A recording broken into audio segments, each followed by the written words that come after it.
from that cloth. Literally, the eye of the hurricane is passing right over that Montego Bay, Negril area where I'm pretty much from. So yeah, just kind of looking at it, thinking about it, taking into context the timing of it all, especially in regards to the whole three-eye atlas conversation. It reaches Yeah. perihelion, which is the closest that it's going to get to the sun tomorrow. You know what I'm saying? That opens up the Day of the Dead conversation. When you do the deep diving and the deep researching, you realize Halloween is a basically a metaphysical meme about the great catastrophic events, the great flood myths. All of those things are actually the real brand origin of Halloween. So Mm, the fact that we got all of these different pieces of the puzzle, you know what I'm saying? We have the comet, we have earthquakes, we got hurricanes, we got yes, the right. overall social upheaval. Yeah, it's looking like one of them times for sure. Cause I don't my memory. I was trying to jog my memory and recall when were there category fives in. Let me say this is October. Okay, in late October. Maybe I'm off. I don't know, but I know Katrina was August, late Yeah. August. Hmm. I know that the season is still persistent, but we're knocking on November, fam. Yeah, we getting into the winter time now. Yeah, this should Yeah, so mighty suspicious. I think KT got caught up in a hurricane on in St. Croix. It might have been around the time of our birthday because he's early November. I'm gonna have to Mm. go and jog my memory. Red October is your birthday. Legend, Ah, legend. Shout legend. out to the Before squad. October, I gotta actually, yeah, that might be the title of our upcoming. We have an upcoming show that's going to be epic. I don't want to let the cat out the bag because we are literally standing in the shadow of a we're standing in the light right now of an epic classic show. So let's eat this plate first. Let's get this out the Yeah. way, and then we'll deal with other plates.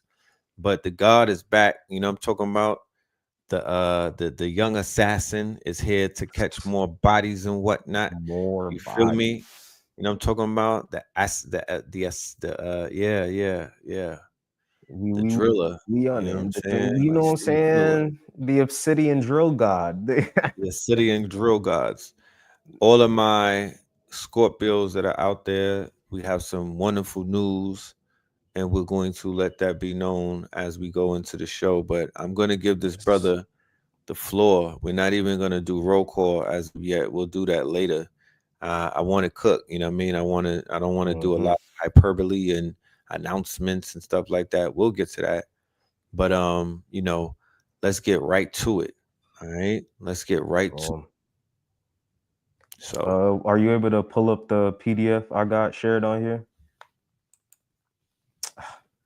Booyah.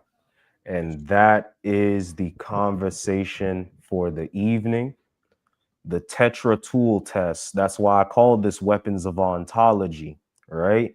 The Tetra tool test workbook. This is a small piece. This is just stage one of my overall primal ontological loop branding system. Hello. All right, boom. So this is where we start that conversation. This is the origin of my overall brand system, and I wanted to present it to the family as a way to give y'all some real practical advice. We know what's about to happen on the first. We know all the fear mongering and the financial wizardry that's going on. So I want to make sure that I'm showing up to the family with real deal solutions that they can engage with in real time. Like you can implement this shit today. And by the end of the night, you will have a much more clear understanding of what your brand is, the tools you have to offer, and what you can do more yes, specifically. Because sometimes we know we have the tools, but we aren't thinking all the way through what we're capable of with the tools. So I'm gonna give you a full framework on how to not only analyze those tools, put them in their proper context, and begin to weaponize all of the things that you've been gifted with in this war for attention, in this war for belief, in this war of culture. This is how we again deliver solutions that are gonna cure the problem. right, right. Wonderful. I just want to make this disclaimer and announcement, and I'm not sure if it was heard when because we actually, for the month of October, we did a town hall meeting, and we declared in that meeting that October was the month of solutions, right? Okay. Being that the season changed and we were in the last quarter, we declared publicly that our work leading up to this point was dealing with, identifying problems and other things. We were very practical, but we did Mm-hmm. say for Red October, moving forward into December and to past our birthday month, that we were going to focus solely on the solutions leading up into the Facts Initiative, Facts 25, which I want to end Mm-hmm. out the fiscal year on that level. But this whole thing has been the buildup leading to that. So even tonight, we have a show called Houston. We have a solution featuring me and Spin City. There's a special Techno Tuesdays because it's going to be Doubling up on solution it. based. Definitely tonight with you, we're going to be pushing the weapons of ontology and the Tetra Tools test. And then we have special guests coming up on future shows leading up to the workshop that we eventually have on Saturday and Sunday, 12 hours in totality, that will all be solution based, entitled AI Masters, Gods of Intelligence. So yeah, let us cook, my brothers. I'm just putting that out there because that's the energy and that's the frequency that we're moving with. You know what I mean? That is the North Star Mhm. that we are heading towards, the solutions. And the great divine speaks through signs because we have a few tragedies now that we will have to address. And the first one is going to be the panicking that's taking place with people who are dependent on the government with Mhm. the SNAP, you know what I mean, the SNAP benefits and the food stamps rather. Mhm. Yeah, so there's going to have to be a collective conversation, not just conversation, action. Yeah, it's time to invest. It's time to put your money where your mouth is. It's time to put your skills where the work is. You see what I'm saying? Not just your money where your mouth is. Right, Put your skills where the work is. You see what I'm saying? Like right. let's start Crunch doing time that is because needed. it's Right. it's crunch time. They turning up the It's, heat on the stove. right. So And it's needed. You either cook, you get cooked, but it's we are here. We are at these times. No more time for talking. mhm. The next best thing that we can even think about or look forward to is like another Stone Mountain type of gathering. Only this time we'll be gathering to purchase land and we'll gather somewhere where we don't have to Mhm. leave. That is the next step. However, we're not there yet, but we're getting there. Stone Fact. Mountain was kind of like a rehearsal, a dress rehearsal, just to see if the family could wake up early, show up, and climb on the top of a summit of a mountain and vibe. And we passed that with flying colors. It started flooding, shit started shifting, ships started coming. You know what I'm talking about? Aliens landed, comets are falling. So from my vantage point, man, it's lit. And it's gonna be more litter. I mean, it's even gonna get more litty as we move forward. So stay the path, stay focused. Know that you are navigating this whole ship with your perception. You know what I'm talking about? Don't crash out, don't tap out, and don't foul yourself out the game. Flag on the That's a fact. play. Yeah, Flags on the yeah, flag on the play. play. So let's go. All right, boom. So let's get into this. Tetra Tool Test Workbook, a guided brand architecture system designed to help creators, founders, and polymaths. And when I say polymaths, that's a word that you're going to hear coming up very much over the next year or so because it's trending amongst creators, right? So when we say polymath, we mean people who have multiple skill sets and seek to weave them together. Polymath means many forms of knowledge, many forms of learning. Someone who has a plethora of skills and doesn't box themselves in because of it. Their niche becomes the fact that they're a jack of all trades. You see what I'm saying? Right. That's what a Like polymath is Alexander all about. Dumas. There you go. That's a great And example, actually. yeah, Alexander Dumas. Even the Senegalese brother who's the chess master, he was playing 12 people at Yes. once. He's a Yes. polymath. The Moors were Polymath. known to be, yeah, that was the Moorish trait, was being a Yeah, no, polymath. that was the educational system, like get niggas good at a bunch of different shit. Right. So this is what we're here for. We're here to identify your starting tool. That's what this worksheet is all about. Again, the whole process of identity first branding starts with the tools, because 9 times out of 10, you're going to be known by what you do. That's why there's titles like pianist. You see what I'm saying? Someone that plays the piano, writer, someone that writes. They're known by the thing that they do, by the functionality that they have engaged in, that they have embarked upon, right? So let's run through. So boom. This is just, a little table of contents, give y'all a little feel, open up the conversation, right? But we're going to start here for real. The heresy. This is the ultimate heresy right here. Tools come first. Tools precede all myths. So let's start with the lie of the hollow brand. Most modern founders, you have a business that you want to start. You have a dream and a vision that you want to accomplish in this hyper reality. All right. Most modern founders were taught the same myth, that if you tell a better story, people will finally understand you. But a story isn't the root of your identity, it is a byproduct of your identity. When you start with narrative instead of function, you end up performing instead of building. Again, that this is the type of attention whore logic that the algorithm is pushing. It's telling you to act like something, to cosplay something before you have any real tangible results. This is also part of what fucked up the conscious community. Niggas was rushing ahead of the line to be the next Panic, to be the next Bobby, to be the next Dr. Phil Valentine, and they wasn't actually having the authentic experience of the motherfucking work. All right. So the real practical example of how when you're taught performance before architecture, you end up fucking up an entire community. All right. That's why so many brands feel polished but empty. You see what I'm saying? The Hotep scene had a lot of eyes on it, but what did it amount to? Polite was on Breakfast Club. What did that get us? Umar been on Breakfast Club. What did that get us? Huh? Utility first, or not. Let me not even say utility first. Utility driven, identity first. Your identity is utility driven. Don't get the fuck up on here talking about nothing unless you can actually put in some work and, again, deliver the solution. Right. Every brand starts as a pain point.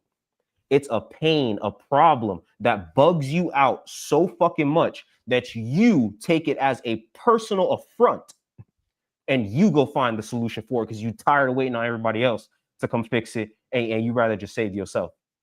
Right. And then once you find that solution, you turn around and you sell it. The game is to be sold, not told, right? That's Here we are today. So boom, that's why so many brands feel polished but empty. The story reached the heart, but the tool never reached the hand. They ain't giving you nothing to work with. They pulling on your heartstrings though. They got you all in your fucking feelings. I'm not here to get you in your feelings. Word to Marcus Garvey. I seen it in the chat. Shout outs to my ancestors, bro. I'm here to deliver solutions, bro. I came off a mothership to get shit going. So the story reached the heart, but the tool never reached the hand.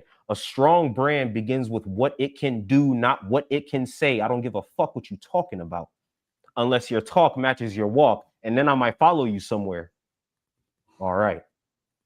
So this is the buildup to the heresy of it all. This is what most brand designers will not fucking tell you because they don't actually understand what it is they're dealing with and what they're doing.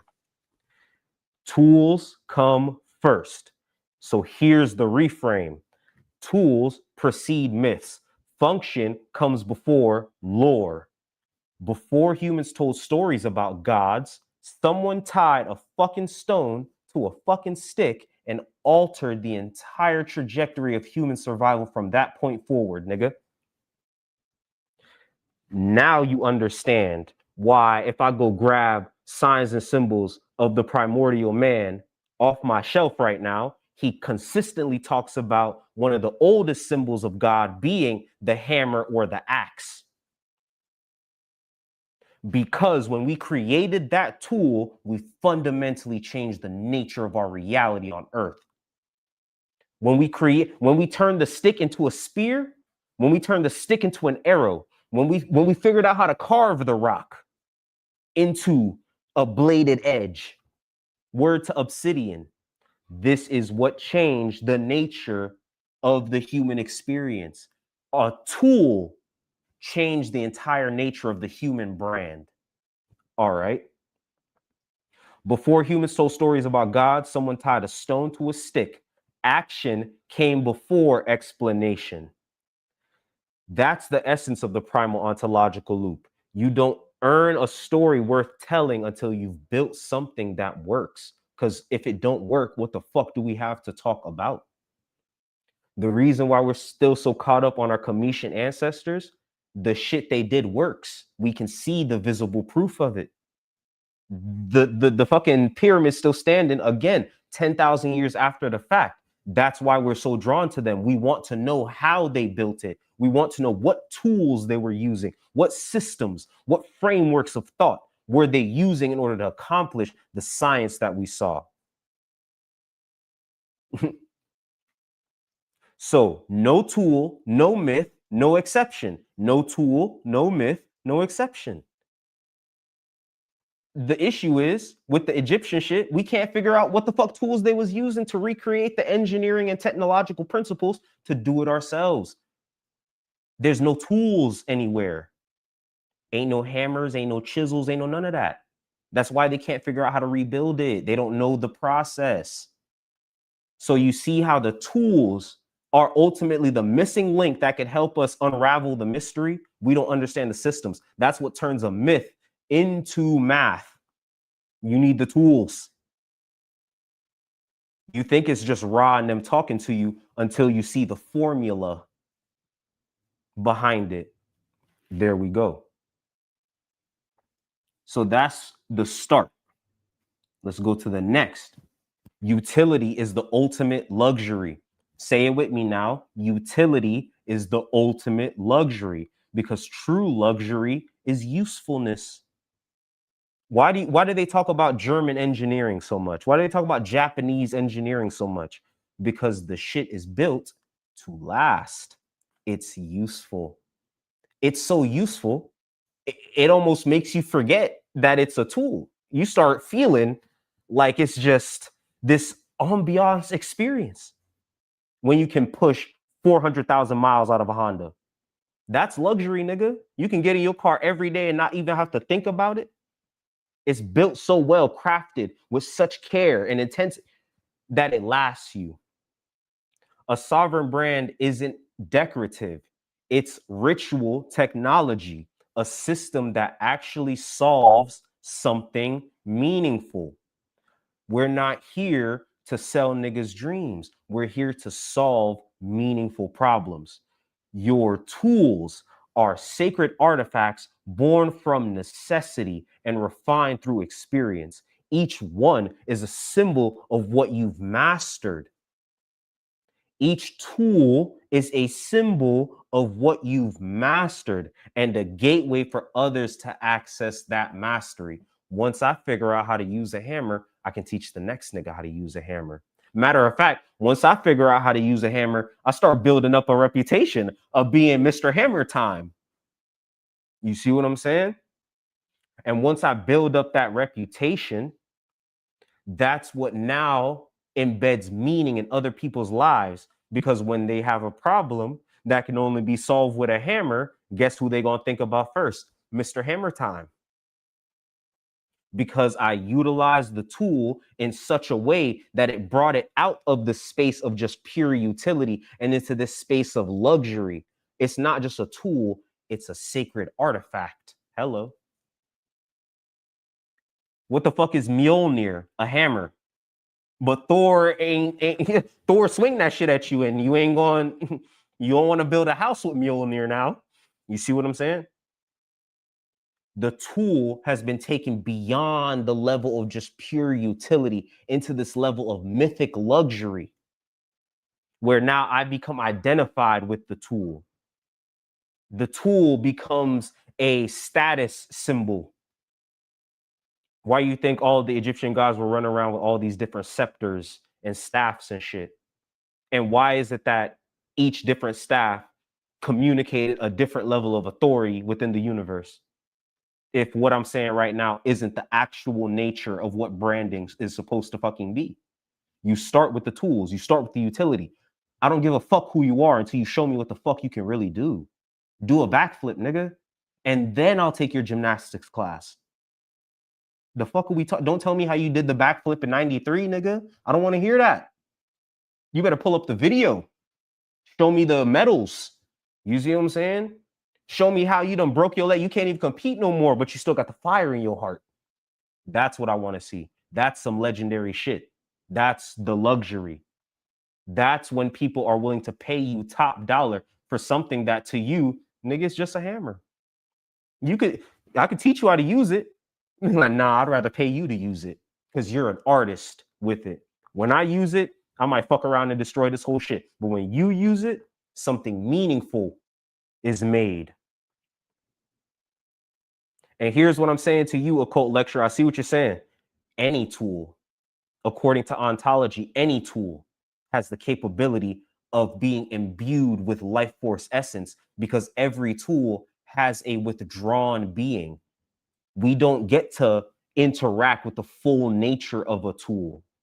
You see what I'm saying?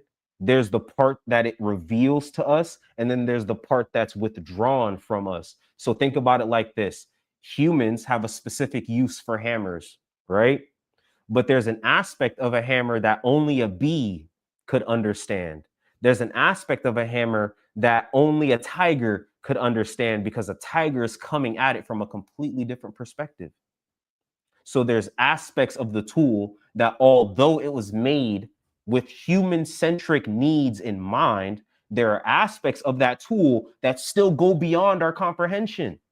You see what I'm saying? So when you see a nigga playing hockey or whatever, and he start doing all the fucking cool fucking hockey tricks and shit with the puck, and this nigga juggling the pucks and shit, you would have never thought of no shit like that because you haven't engaged with the tool enough in order to explore the unknown hidden dimensions of it that aren't obvious when you're first looking at it. That's the luxury of the tool, nigga. Every tool is a hidden treasure chest when you're willing to excavate it. Excavate, excavate. Say it with me now. Excavate. You gotta dig in order to truly bring forth the real value of the tool. Yeah, I'm talking about utility belts.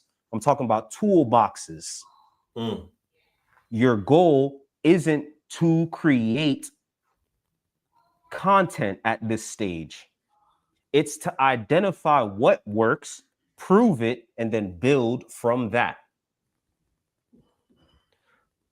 This leads into the next step of the conversation. Actually, let me step back real quick. So the tool as an extension of will. This is one of the most fundamental aspects of tool being and ontology that we need to understand, because the whole conversation of tool being is from the nature of ontology. What is a tool? How is a tool being? What is a hammer's true nature is basically the question. What is a hammer's true nature? Or even deeper still, since we call ourselves human beings, what is the true nature of a human? Are we even fully sure we understand that? Because 90% of who you are is unconscious to you. Withdrawn essence. You would have to excavate and dig into yourself. So here's what I'm saying. A tool is an extension of will. So by definition, you are a tool of your own being. Nigga, you the hammer right here. There is a withdrawn essence that's puppeting you in the most sovereign way. Let me say it like that so that we don't get too off into the spookism woo-woo shit. Right. In the most sovereign way, this being is commanding your every movement in order to accomplish the building of a particular temple. You want to know what that temple is? Your life. You're leaving a particular blueprint in the Akashic record that other beings can follow in order to reach some level of experiential attainment. So the tool as an extension of will. A tool is any externalized extension of your will, a thing you create to meet a need or solve a problem. So let's go back to the monkey days. When the monkey sees the termite hill, it says, "Ooh, termites, nigga. Tasty. It's lunchtime." That nigga try to dig his fingers in there. He getting bit up by all the termites. They spraying all the fucking acidy venom shit in his cut. He like, fuck. Damn, that hurt. I don't. Damn. I just want to eat some termites. How am I gonna accomplish this? And the monkey thinks, and the monkey thinks, and the monkey says, "Wait a minute. That Stick. stick over there look just like my finger, but it's longer and it's not my finger. Maybe." And then the monkey grabs the fucking stick, extends his will through the stick. I stick it in the termite mound. The termites bite all on the stick. I just pull it out and say, "Wow, termite kebab." Boom. And I'm out. Do you see how a tool is an extension of will? Just like that. I was able to meet a need and solve a problem. It collapses effort. How much effort would it take for that monkey to try to use its bare hands to get to the termites? That nigga eat a lot of dirt. He will have to eat a lot of dirt. But with the tool, I can collapse the effort and maximize the return on my investment. Well, isn't that a motherfucker? It's how your inner purpose makes contact with the outer world. Your tool is the interface between your essence and the environment. Tools exist to reshape the environment. That's why humans, even in our own mind, have given ourselves this godlike status, because we can manipulate the environment and extend our will into the environment in a way that no other creature on earth can, and also in a way that is conducive to how we perceive an omniscient, omnipotent, all divine being. That's why in the Paleolithic era, the Stone Age shit, a lot of the godhead was the sacred tree. You see what I'm saying? It was different animal totems. It wasn't anthropomorphic because we weren't tool builders yet. We were using strictly the raw nature around us as symbols. But then when we started creating these tools, Right. when we Those are archetypes. Those are archetypes. Straight up. Language is a tool. Time, as we understand it, is a tool. These are systems of knowledge that we created in order to solve problems. Why did we create time? Because shit got to get done in a specific order. Right. We're subject to the laws of entropy. Time helps us organize through that entropy. Right. Why did we create language? Communication. If there's a bunch of fruit over there, but I can't tell my niggas where the fruit at, we all gonna die.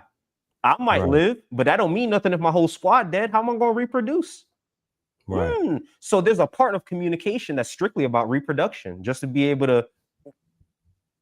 So that's the now mating you call. see why I got to spit game. There you go. That's the mating call in different Language. species. Right.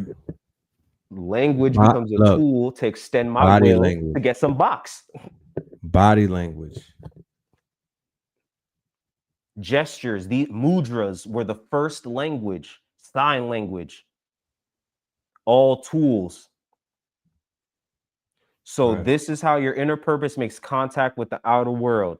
Your tool is the interface between your inner essence and the outer environment, the point where intention becomes action. Remember, the tool is not the whole self. It is simply the handle through which the world can grasp your value. The tool helps people understand how to value you and what to value you for. And again, a tool is any. Go ahead. German engineering kept Germans from being like supremely outcasted based off of the programming they gave us when we was in school. They Same thing for Japan. Yeah. Japan fell back into our graces because of their superiority in tools. China, the reason why we can't really go too hard at China, they making all our shit. They're our tool makers. We can't go too hard at them. So, all right, I know y'all have all heard this saying, this old cliche, that during a gold rush, sell the pickaxe and the buckets, sell the tools. Sell the tools that niggas need to accomplish the dream. Don't try to join in on the gold rush. This is what we're talking about. This is how you help people grasp value. So, the next part that I want to talk about is becoming the ritual tool.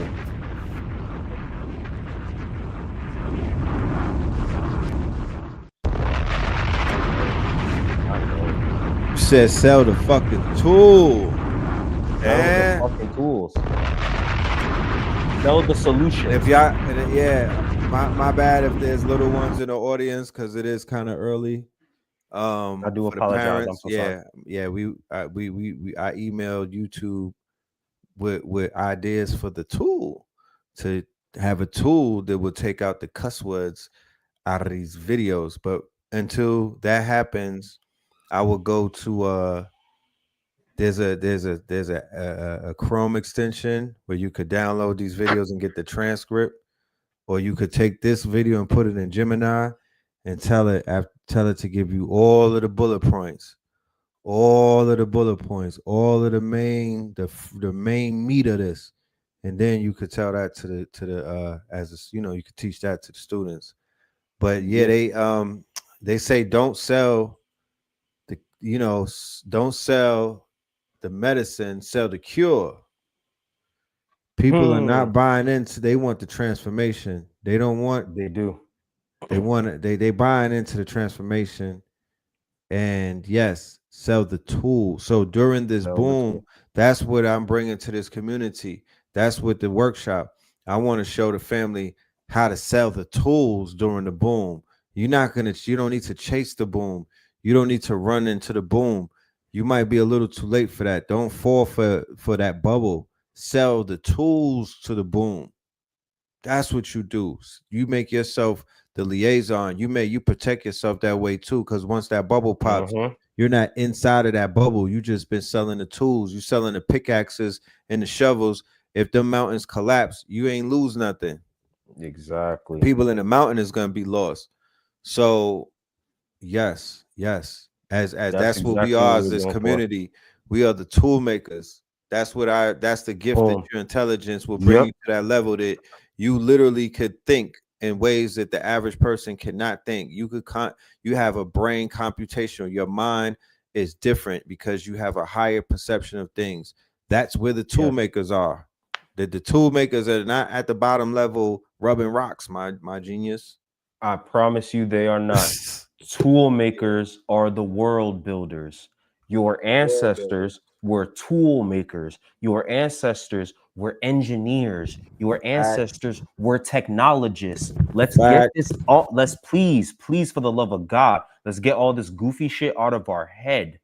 Stop looking at the pyramid and thinking, wow, woo woo, spiritual shit. No, look at 70-ton blocks stacked 500 feet in the fucking air and then say, if modern cranes can't do that, Right. it must be some tools that exist within their culture that I need to absorb. Because even the culture is a tool. Facts. Because how the fuck do you get niggas to sit around stacking 70-ton blocks if they're not fully bought into the brand? Hello. They gotta be fully brought in, bro. How do you get a nigga to invest into a 10,000 year plan? Unless you showing them some real deal.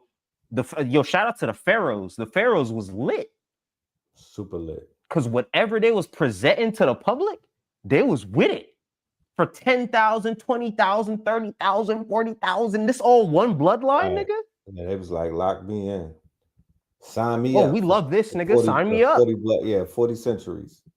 Nigga, yank out all my organs, liquefy my brain, wrap me up. Man, and pour on the I'm, salt, nigga. We I'm good. riding. Yeah, we I'm good. riding this straight to Serious B. Straight up. Again, this is what I'm talking about. So, in that vein of talking about the Pharaoh being this master brander, this master marketer, right? Who's able to steer the cult of his culture toward a particular vision, mission, purpose, and values. I say to you that you are becoming the ritual tool because your brand is not a mask, it is a method, it is a system. You become a ritual tool when your personal transformation turns into a repeatable pattern for others. What the fuck else is a repeatable pattern for others? Memes, nigga. Memes. Mm, Making fire, one of the most primal tools, is a meme. It's a meme. That's why they mm. do the whole rubbing two sticks together. That's the meme. If you actually know how to rub two sticks together properly, you can make fire. That's the Right. joke. You are turning your transformation journey into a repeatable pattern for others. So when they call alchemy the great work, this Right. is what they fucking mean. You go through the process of internal change, you become a new creature, you unlock all of this withdrawn essence from the tool nature of your being. You begin to see more of your capability, more of your functionality, and through that, you then take on an apprentice and you show them how to do it. Right. You take on a disciple and you show them how to do it. Christ was walking on water and he said, "Hey, my nigga, Try to anything do I this. can do, you can do Try to do better. this, son. Right. I'm gonna Let me show show you you how how to to do do it, this, son. son. Step out here, bro." Right. And the nigga said, as long as you have no doubt, we in it. As long as you believe in your brand, you can walk on water. But the minute you start doubting your own shit, there you go. But, you know, Mm. all right, cool. Here with the tools. We just here with the tools. Start with the problem. Start with the problem. You need to be problem oriented. Mm-hmm. You need to be a problem seeker. Right. I know that Pain. sounds crazy to just live for the problem, to live for the pain point, but that's where the profit is. Facts. People will do anything to be comfortable. They will put up any amount of money for convenience and comfort. And what the fuck is a tool? Didn't I just tell you tools are the ultimate luxury? They give you convenience and comfort. You don't want to sit and try to figure out how to build a brand from scratch all by yourself. So when a nigga like me pop up and I sound like I know what I'm doing, I'm also presenting my brand in such a way that you say, "Dang, this nigga not only helping other brands, his brand look like he got his shit going on. He know what he's doing. He's networking with niggas and doing his shit and going all the, and look at this. Wow, look at the visual layout of this fucking yes he got. All of that makes you say, wow, I might have to tap in with homie. You want to know how I got here? By solving my own problems. I couldn't be what I am today without realizing all of the stupid shit that I was doing as a creator, as a founder, as an artist, as a cultural disruptor that was stopping me from getting toward the opportunities and the bags that I felt I deserved. I had no system, so I had no right. I had no system, so I had no right. But now we have systems and solutions. So, what did you build, learn, or refine to move through these problems? If the problem was your weight and you dropped 200 pounds, I need to see your regimen. You need to be monetizing that. There is a bunch of people who you may not feel like you, the master muscle man, right? But you are 200 pounds lighter than someone who want to lose 200 pounds. So, don't you think Right. you got some tools in your arsenal that might could be useful? But here's the thing, you might not think of yourself as a health and fitness brand, but that's because you're not looking at what you just did as a skill you developed, a tool that you were able to master. You mastered working out. You can do lunges better than the next nigga, so teach the next nigga how to do a better lunge. You then become the tool that they use to accomplish their dream. Mm.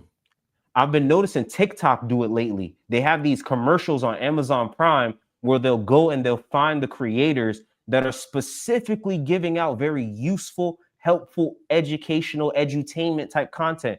They found this dad who's like a carpenter, you see what I'm saying, who's teaching niggas how to build skateboard ramps and do woodworking shit. He's like, yo, I'm like the internet's dad. I'm like a dad for niggas that didn't have a dad to teach them all the how to fucking flip your tie shit. They found a fucking math teacher that went on TikTok and started giving out 60-second, 90-second math lessons. Fire. This is what I'm talking about. They're literally doing the same shit. Creator economy slash gig economy, where you can monetize your skill sets, you can Slash, monetize your brand, you can monetize anything that you can do expertly. But with the advent of the AI, you literally could create a skill. It is the scene with Neo and Morpheus in the White Room, where he was basically uploading all of the skills, and then he said, now I have it. That's literally uploading a custom GPT or a project on Claude, or a skill on Claude, or a project on GPT, on Chat GPT. Like, I I got about 20 projects with skills that I didn't wake up with. You know what I mean? Like last week I didn't have these skills, but I got them now. I got him now. I got them now. You feel me? They're right there. Super intelligent. My notebooks, my notebook LMs, all of the notebooks are skill sets. But please continue. And this is where we got to get into this aspect of like, use the tools you have to build the tools you want. Like let the tools compound on themselves. You see what I'm saying? Like you might need the hammer, the screwdriver, these more basic tools to build something more complex. That is in itself just going to be another tool, but that's how you have let the tools build on the tools. Use what you have to build what you need next. You see what I'm saying? I'm telling y'all now, for the longest time, I was flying this plane and building it simultaneously. Right. The brand hits you. I'm out here doing this, and then behind the scenes, as I'm getting new opportunities, I'm realizing, oh shit, I'm missing this part of the plane. All right, time to go build this part of the plane now. Now that it's necessary, let's get to it. Would a regular branding nigga teach you to do that? No. Would a nigga that's been through software engineering training teach you to do that? Hell yeah, nigga. That's how we build, nigga. That's how we do it. You start with a general plan, but you don't know what you need until you hit a bug. And now you know you got to fix something. Now you know you got to handle some shit. Once you hit that bug teaches you where you need to improve next. Oh, see, we got someone right now talking about how they're doing the agentic coding, and they're literally doing the exact process I'm talking about. They hit the problem and then they got to solve for it. Sometimes you can't predict. So you use the tools to build what you need. And as you're building what you need, you're going to realize what else you need to keep building. That's why this whole process I'm talking about is a loop. It comes right back to the tool, right? But once you go through the loop the one time, the way you look at all your tools completely fucking changes. You might have to scrap the whole table just to say, hey, yo, I just realized after going through this whole shit, I don't actually want to be that. I want to be this. That's the craziest part of this loop, bro. You could really go through this shit and come back on the other side and be like, wait, everything I've been doing up until now was actually bullshit. I was actually playing myself this whole time. Now that I have this new perspective on what I'm capable of, I realize I've been cheating myself. Boom. So start with the problem you've already survived. What did you build, learn, or refine to move through it? That's your first tool, the one that will open the door to your mythic enterprise. Your mythic enterprise is what I call a personal brand, but it's a personal brand with indigenous sauce. You see what I'm saying? Right. It's when your story becomes mythic and an entire community, a cult, a culture forms around you and what you're doing. Not even around you, really, but around the mission, the purpose, the principles, the pillars of what your brand sets out to do. But because I teach you how to build a brand that's a direct reflection of who the fuck you are on the core of this shit, you see the scaling? So this is what the Tetra tool test is used to find. Your highest scoring answer is your starting tool, the seed of your ecosystem. Build it, test it, wield it. Let it scar you. My nigga, I won't even tell you. I got a katana around this motherfucker that I got from my BM, right? Mm-hmm. For Father's Day a few years back. Had this shit for years, done blessed it all kind of ways, 50 ways from Sunday. The day I got the Hitsuyo Aku fit, I was Mm-hmm. all excited and shit, put the fit on, was fucking around with the sword, cut my finger. It's a little cut. You can't even Right. see it now. It was just a little cut right here, but it was deep enough to hit the artery. My dumb ass was on some, it's all right, bro. I'm gonna just, you know what I'm saying? I'm gonna wrap it up, it close, whatever. 2 days later, this shit ain't closed, bro. I call someone over to come help me. You see what I'm saying? Mm-hmm. You know, that's like, cause my current girl is she has a past in, like, you know what I'm saying, the medical field. She used to do EMT shit. So I called her over and I was like, hey yo, come help me, you know what I'm saying? Do some Yeah. stitches or something. Wrap me up. Right. Wrap me up real quick. Fuck no. Boy, I ended up passing out. Damn. I came back and I was like, yo, what the fuck just happened? She was like, you passed out. I was like, all right, let's just go to the hospital, yo. Damn. In that moment, I really had to come to terms with, yo, I could have died in my sleep on some stupid shit and not have accomplished my dream, bro. Right. Not have really gotten where I wanted to go. The shit fucked with me for a few days. And that's why I wrote this line. Build it, test it, wield it, let it scar you, let it save you, Right. and let it reshape the world. That one little incident right there really kicked me into hyperdrive. And that's it. Yo, it didn't even take me too long after that to email you what I emailed you. And that's what brought us here today. Crazy. So this is what I'm going for. So let's get into. So stage 1 of the Tetra tool test is what we call the Armory Audit Protocol. We're mapping the sovereign arsenal. So before you can choose your most powerful starting tool in phase 2 of the Tetra tool test, you first need to see the full scope of your functional arsenal, everything you already use to turn intention into action. In the primal ontological loop, sovereignty begins with clarity. Your brand is a form of ritual technology, and every tool you touch is an interface between your inner world and the outer one. This audit shows what you already wield and what's been wielding you. And that's why we call this whole thing weapons of ontology, because weapons of ontology are the symbolic, strategic, and functional tools you wield to shape reality through being. It is because I exist that I must craft. And as I craft, I begin to curate a world around me. I begin to carve and cut. That action is very violent because there's a stillness, there's a status quo that already exists in the field.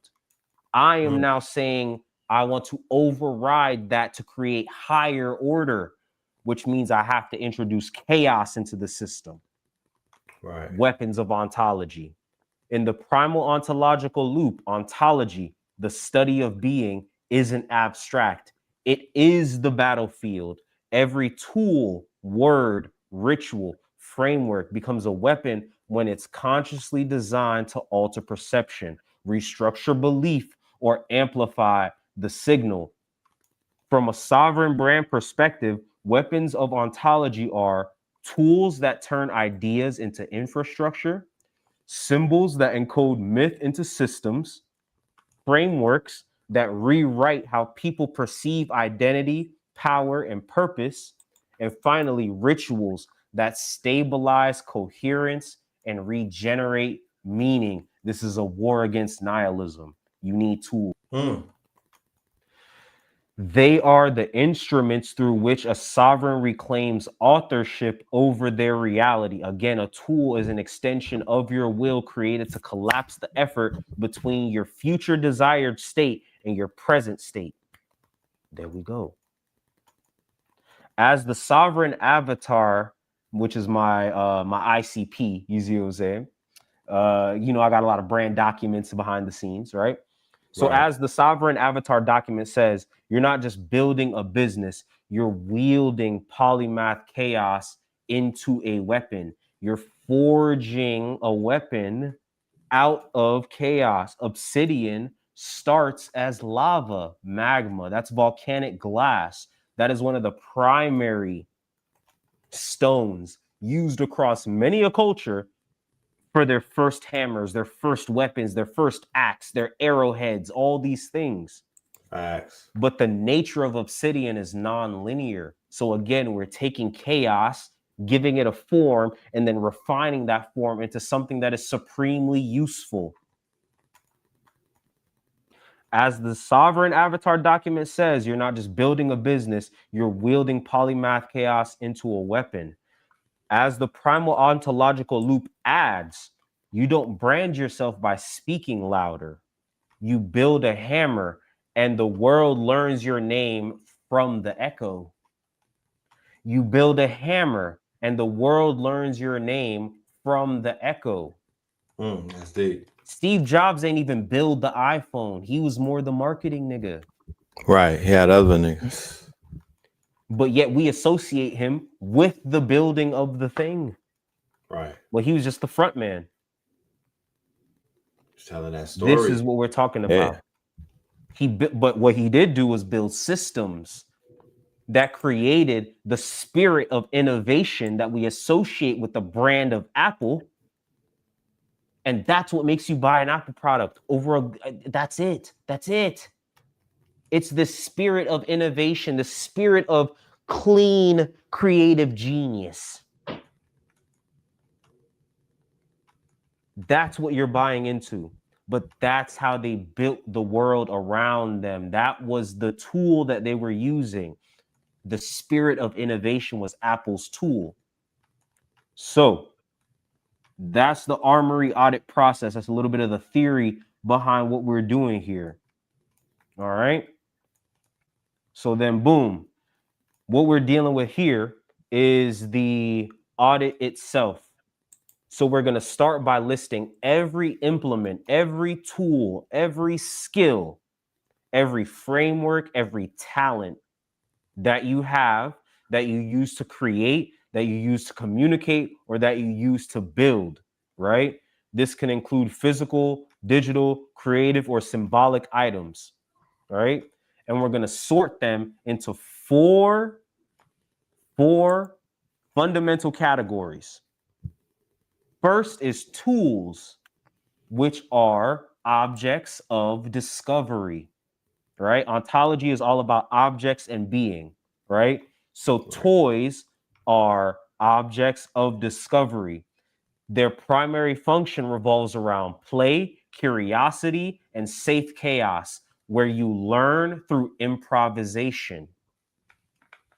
So this could be as simple as a sketchbook that you doodle in, your TikTok drafts where you're just trying out different filters and editing techniques, you just playing around, or a freestyle mic. You see what I'm saying? You might get on every now and then, you and your homies get in the car and you just like, put on a beat, bro. But you don't necessarily look at that as something you're fully, like, you ain't trying to go to the stew every fucking day. Right. It's something you do for fun. It's something you do to explore, to discover. The next category is instruments or objects of craft, objects of the artisan. These are for practice and repetition that turn skill into mastery. So we're not just playing around no more. This is about discipline. These are objects of discipline. Because think about it. You can play with a toy and you can play an instrument, but the way you play with the toy and the way you play with the instrument aren't the same kind of playing around. Right. until you're really good at that instrument. Then you can improvise, which is basically jazz. When you're so good at the thing, you can fuck around with it and do shit that don't make sense, but it still work. Right. There you go. So when we're talking about design workflows, you see what I'm saying? Digital audio workspaces. You see what I'm saying? DAWs. You see what I'm saying? Fruity Loops. Wherever you produce your beats at. Even something as simple as a writing schedule. These are instruments that you use to practice and hone a craft that you want to turn into mastery. It's not just about playing around to discover something. You want to be when we talk about instruments, you want to be known by that thing. Again, a Right. pianist, a drummer, you're known by a lecturer, you're known by that instrument that you've crafted. Then we get to tools, right? And this is where it can be a little confusing, right? Because we're playing around with these words, because a lot of ontology is about objects and a lot of the philosophy goes into tool being. So these words are kind of interchangeable. But let's keep this going. Tools are objects for construction. Tools are objects of construction. They are for constructing systems or structures that endure. Again, what did I say about the pyramids? We can't figure out how they did it because we don't know what tools they used. Because according to our best knowledge of what they should have had available to them at the time, they shouldn't have been able to do what they did. Not with copper chisels and shit. No way. So there's something missing that is stopping us from being able to reconstruct the architecture and the engineering of our ancestors to a certain degree. So these are tools, objects for construction, objects for builders. So this could be a Notion dashboard. This could be your Obsidian MD archive. You see what I'm saying? This could be your notebooks and Notebook LM. This could be your automation setup. You might do it through Zapier. You see what I'm saying? You might do it through N8N. These could be your offer templates, right? Matter of fact, wouldn't you believe it? The Tetra tool test is a tool that helps you find tools. It's a meta tool. I made a meta tool. It's an archetypal tool because it's not the fact that it's a tool itself. It's about you going into the forge and figuring out what tools you actually have.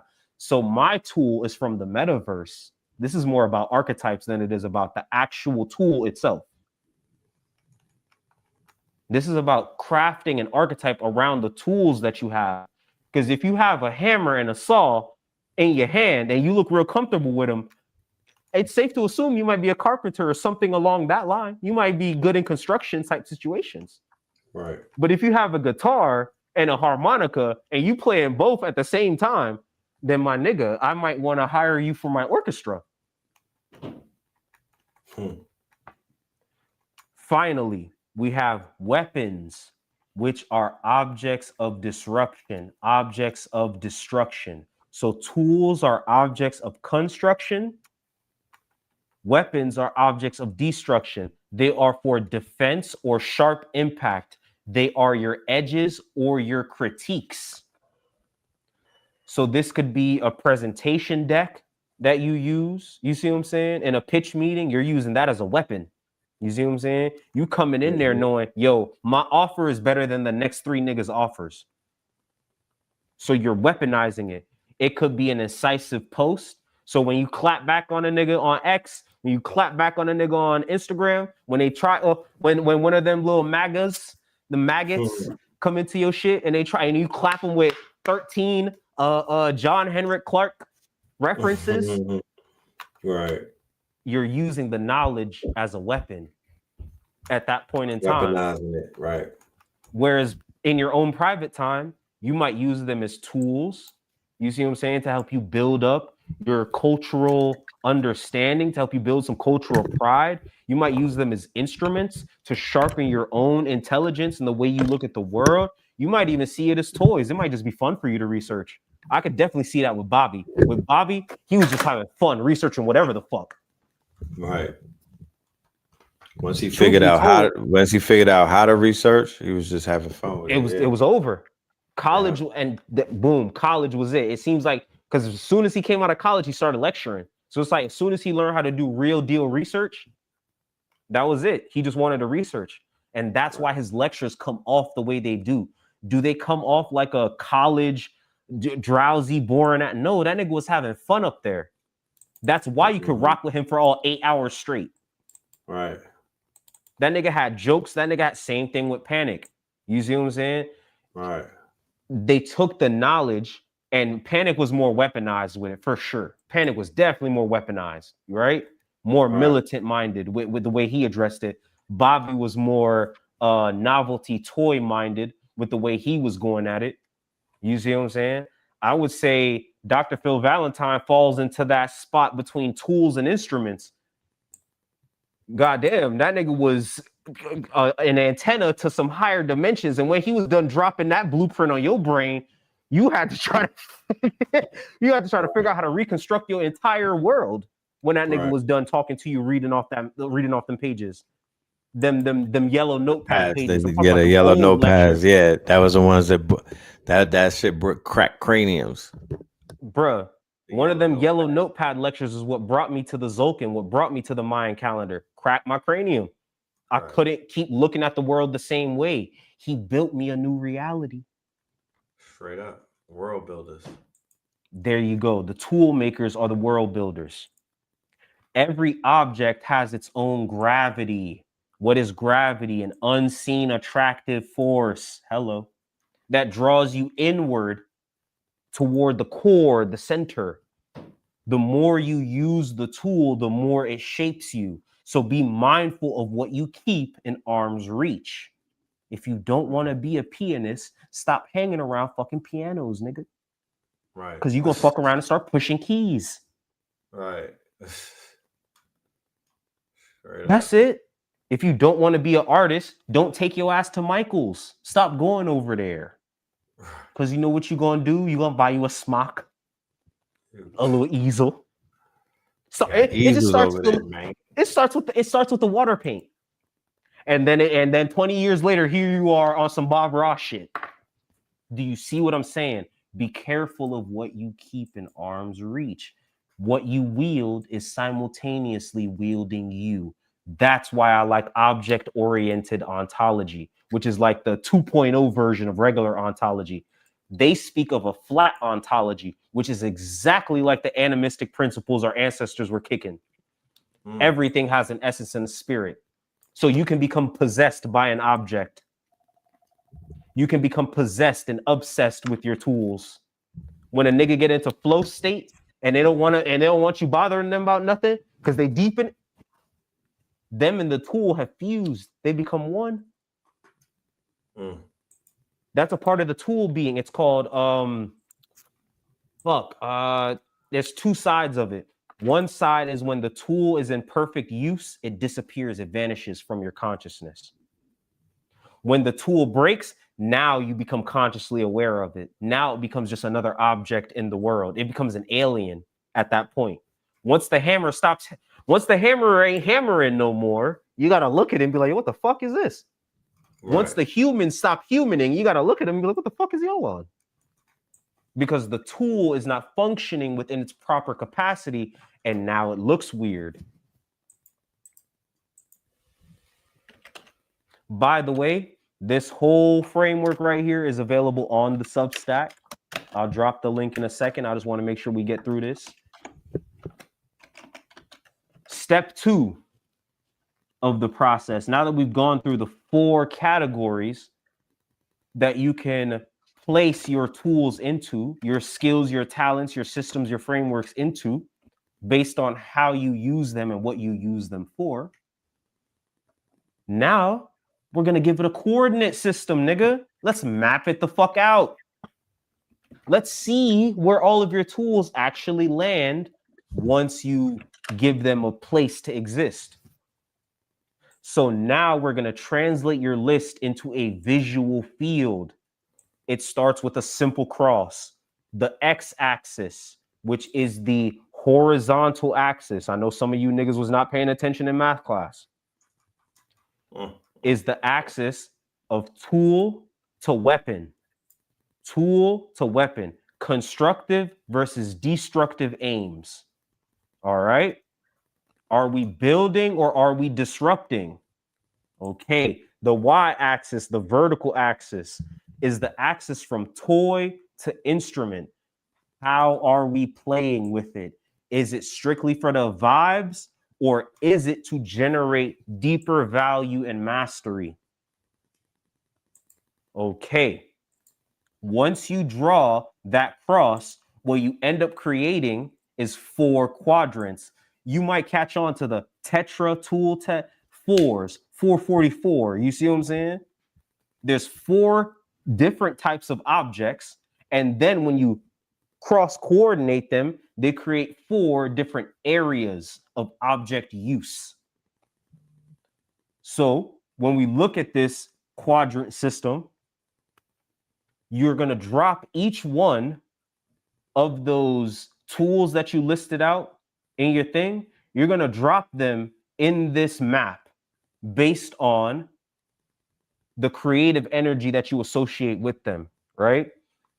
So again, at the intersection of a tool and a toy is the sandbox. Now think about a sandbox. You got buckets, you got shovels, you see what I'm saying? You might even bring the construction. So literally, you bring your tools to play with them. They're playful tools.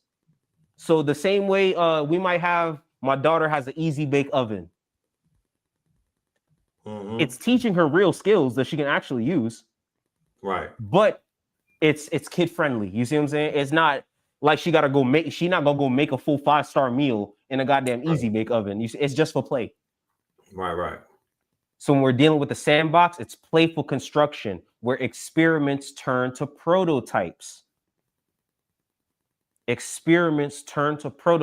So this might be something that you do for fun, but as of late, you might have really started to think about like how you can build it into like a system or something. You might have started just freestyle dancing, but now you're starting to think about, well, maybe I should go take ballet on some shit. I know I'm a hip hop nigga, but I don't know. Everybody that seems to be a really good dancer knows how to do ballet. Maybe I should get into that zone, right? And that's where your sandbox moment would be. Dance is very playful and joyous to you, but now you're kind of using it as a tool to construct a better dancing style. You see what I'm saying? That's a sandbox. So it's not a high pressure thing because dance is just something fun you do, but you do want to get better at it. You do want to start adding on to it. Sandbox. On the opposite side of the sandbox, where a toy meets a weapon, is mischief. If I run up on you with a toy blicky, but I put it to your back and you don't know, and I pull the trigger and bang, nigga, what the fuck? Mischief. Right. Pranks. You see what I'm saying? This is what defines the playful disruption, the satire, the trickster moves. There was a period of time where Kanye fit really well into this mischief archetype. Fit very well. He was a playful disruptor. You see what I'm saying? He felt very serious in what he was doing, but it was the comedy of what he was doing that ultimately gave it an effective power.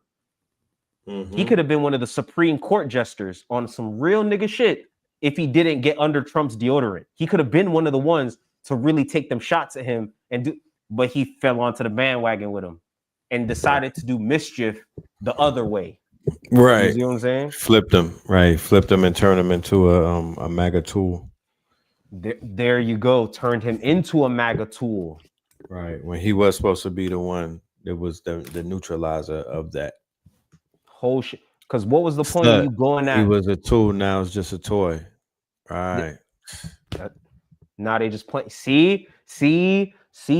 This is what I mean. I'm not coming to y'all with no shit that you can't use in real life. You just seen it. You can take a real world example and put it up on these boards, bro, and get jiggy and start understanding where these brands are coming from, where your brand is coming from, and what you even want to do and how you're going to accomplish it. Because once you know where your tools are and how you use them, that's the start of your strategy. If you know you's a mischievous ass nigga, I don't want to see you like, all right, Queen's Flip.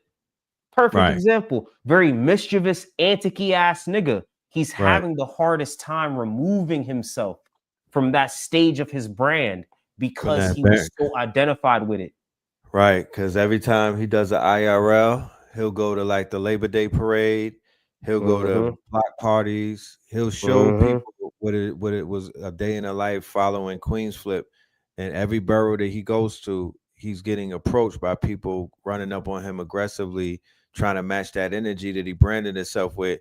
And he'll be like, "Nah, I Mm-hmm. don't do that no more." They be like, "Get lit, Queens." He be like, "Nah, I'm not on that no more." And they'll still be like, "All right, cool, peace, God, whatever." You know what I'm saying? But shit, nigga, you used to jump all over people. Like, what the fuck? Coming to There you Brooklyn with go. that, like, that ain't, and then he got popped off on Labor Day. One of the YNs popped off on him. You feel me? Yep. But it was like, that's your brand. You kind That of like you came out like Boom Gang. there Real you quick go. though. Boom. Another Real one. Another one, real quick. We gotta go to a commercial, my brother. We Yes, gotta go sir. to the commercial for the workshop, my brother. Ladies and Yes, gentlemen, sir. I don't know if you're aware of this, but in November, starting on November 6th, on a Thursday, every Thursday, thus from that point on, for the month of November, the last in the N and Jason, my ninjas. You know what I'm talking about? N Mm-hmm. for ninja, my ninja. We're gonna have the workshop with the God body. He's gonna take this shit 200 leagues under the sea. So if you like what you heard tonight, God darn it, you know what to do. Come through, come through, come through. Ooh. You smell me? So let's go to this commercial and we'll be right back. All right. The QR code that you see right here will get you to the workshop.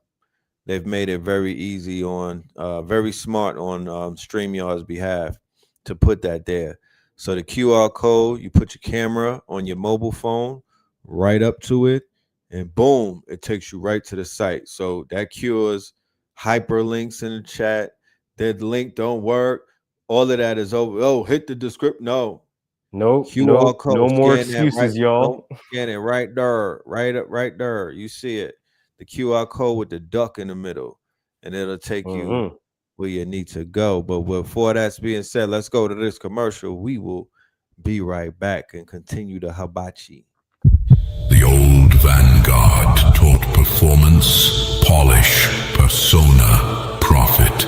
But beneath every brand, there's a being waiting to remember its name. You were never meant to market yourself. You were meant to mythologize yourself. This isn't a course. It's a conjuring. 4 weeks. You were never meant to market yourself. You were never meant to market yourself. You were meant to mythologize yourself. You were never meant to market yourself. You were meant to mythologize yourself. The primal ontological loop is the hidden architecture of being, tool, expression, identity, meaning, the 4 chambers where all sovereign brands are born. The algorithm was never neutral. It's a digital parasite feeding on human cognition itself. A tool is intention made tangible. Expression is how that intention breathes. Identity is the rhythm that gathers when your tools strike true. And meaning is the vow behind it all and the way it impacts the world. Branding isn't corporate cosplay, it's ontology in drag, the ritual through which your myth takes form. IRL. We live in the age of ghost signals, where creators burn bright but unseen, mimicking trends instead of transmitting substance. The loop is how you rebuild your mythic infrastructure, how you remember what your signal pulsing light is the breath of the cosmos.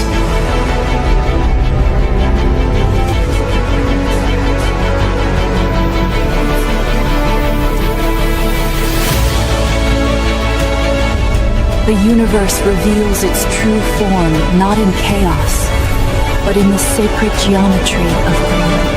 This isn't a course, it's a conjuring. 4 weeks, 4 gates. Co-hosted with KTL Media, you'll forge the tool, embody the expression, stabilize the identity, and anchor the meaning. The primal pivot begins here. Enter the loop, become the myth.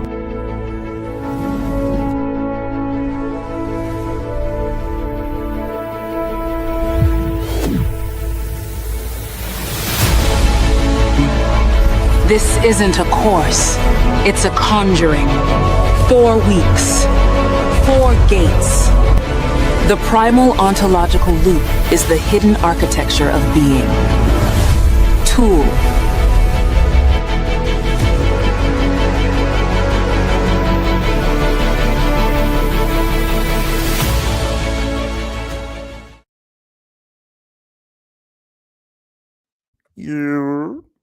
Yes, ladies and Yeah. gentlemen. So that is the commercial for the upcoming workshop with the God that will start in November. We're gonna take it on a 4-week run. This is Yes, for my sir. Patreon. This is for my Patreons, my Rainbow Opals, and for everybody else that will be in the building. Shout out to all of the KTLians who have gotten their ticket to be a part of this monumental workshop. This genre bending, spoon bending workshop where you will Yeah. enter as a mortal and walk up out of that bitch as an immortal, you know what I mean, with a God consciousness. That's what we Is talking this about. separate from the class with Savon? Of course it is. This has nothing to Of do with that. course. Not This at is a all. completely different course, but it's in conjunction, of course. You know what I Yeah. mean? We're all on the same frequency, but this right here is about hit Sayu personally with y'all. We don't even we want it to be a limited amount of students because we Yeah. don't want to deal with too many. We want to be able to deal with the brands kind of hand on face. You know what I mean? Yeah. Like how you I'm have smaller. essentially I'm essentially taking on a role of being y'all brand manager throughout the course. You see what I'm saying? Like Right. I'm gonna teach y'all the system, but then I actually got to make sure y'all are implementing it right. I got to make sure that you know what I'm saying ideas are feasible in these things. Like we actually got to sit and assist you through the process. So it's not just show up, show you a couple things, and then boom, I'll see you next week. And we're actually gonna work with you. I definitely want to set up a Discord for us so that way the family can just have continuous work outside of just that once a week on Thursday meeting for like the video course Right. aspect of it. So you go to the workshop with me and Savon, and you get the knowledge about the tools. You get the 12-hour download as to the power of the tools. You get a demonstration as to how these tools are to be used. You get to meet original Black God. You get to see Spin City demonstrate.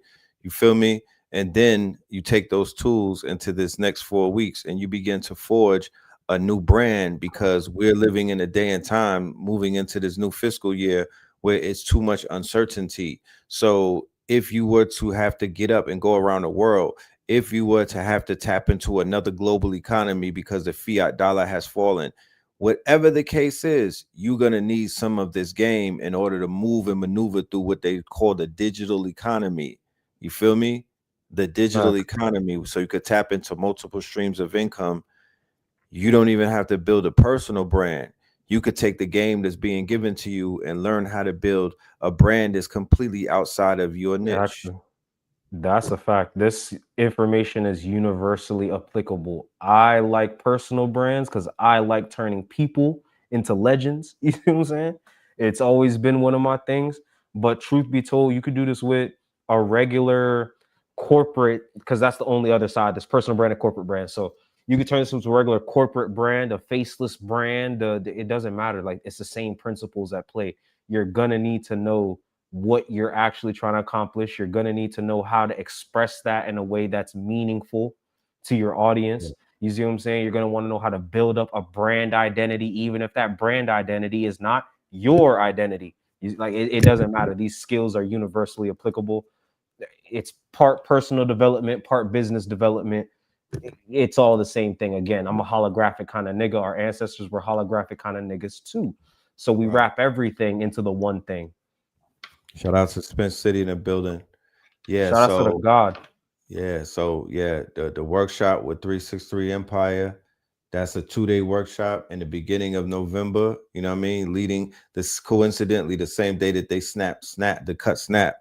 But I'm here to say snap the fuck out of it. No disrespect, and I'm not to sound facetious, but the workshop will snap you out of this snap shit. You'll be able to have a clear mind walking out of there to say, you know what? Even though this is unfortunate and they're trying to shift my comfort zone, I do have the confidence now versus the other millions of people who did not sit in the workshop on the first and the second. They were scheming on Walmart, or they were trying to figure out how to how to eat. But the God is going to show you how to eat, man. The God, and I'm talking about eat past levels of just gathering, but getting a check from Meta, or this or selling product. We're not selling product. Not to say that we're above selling product, but we're gonna build on top of stuff. We've been learning about selling product for so long. Now let's learn about that. Should be the easiest thing, bro. I'm not here to talk to niggas about shit that they can readily go find a million videos on YouTube about. Like, I promise you, if you want to learn how to make a digital product, it's more than enough. What niggas will not tell you is how to do that in a way that actually makes you want to get up in the morning and go push that work into the sphere. You see what I'm saying? In a way that's tangible.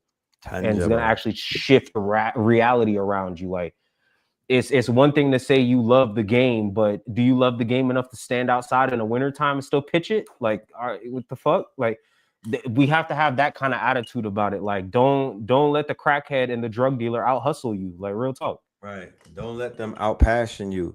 Don't let them out regiment you, because the crackhead got a regiment. The universe kind of, the pimp god Sharad in the universe, they say, respects the crackhead because they're so enthusiastic about that crack. And they are repetitive, and they practice recursion and whatnot. There you go. They destroy themselves to build themselves back up stronger. They're doing iterations of self.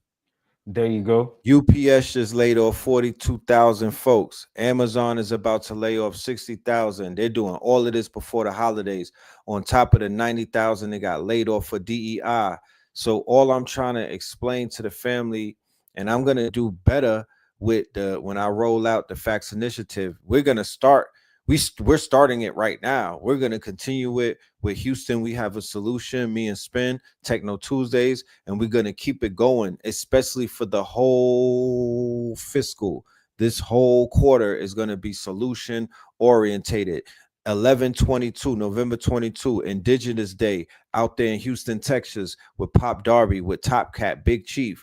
I'm talking about with the legends in Houston. Solution based Houston. We have a solution, but where is the solution going to come from? From where it been coming from. We all we got, and we all we need. The trip to Stone Mountain showed me that beyond any reasonable doubt. I'm really focused on repeating that. That's all I need. And the next time the family meets up collectively is going to be even more intense, because the family is bearing witness to the spiritual work that got done on that mountain, and how the whole planet has shifted as a result of us doing what? We just came together. We ain't do nothing extra. All we did was gather. So we are all we need. We are all we need. 40,000, 50,000 is the magic number that I'm putting out there. Once we get all 50,000 registered, 50,000 locked in on a blockchain, 50,000 signed up to a smart contract, the world changes right then and there. Well, before this thing crashes into the ocean, and then we left with serious lack of motion. Do you see what's going on in the Sudan?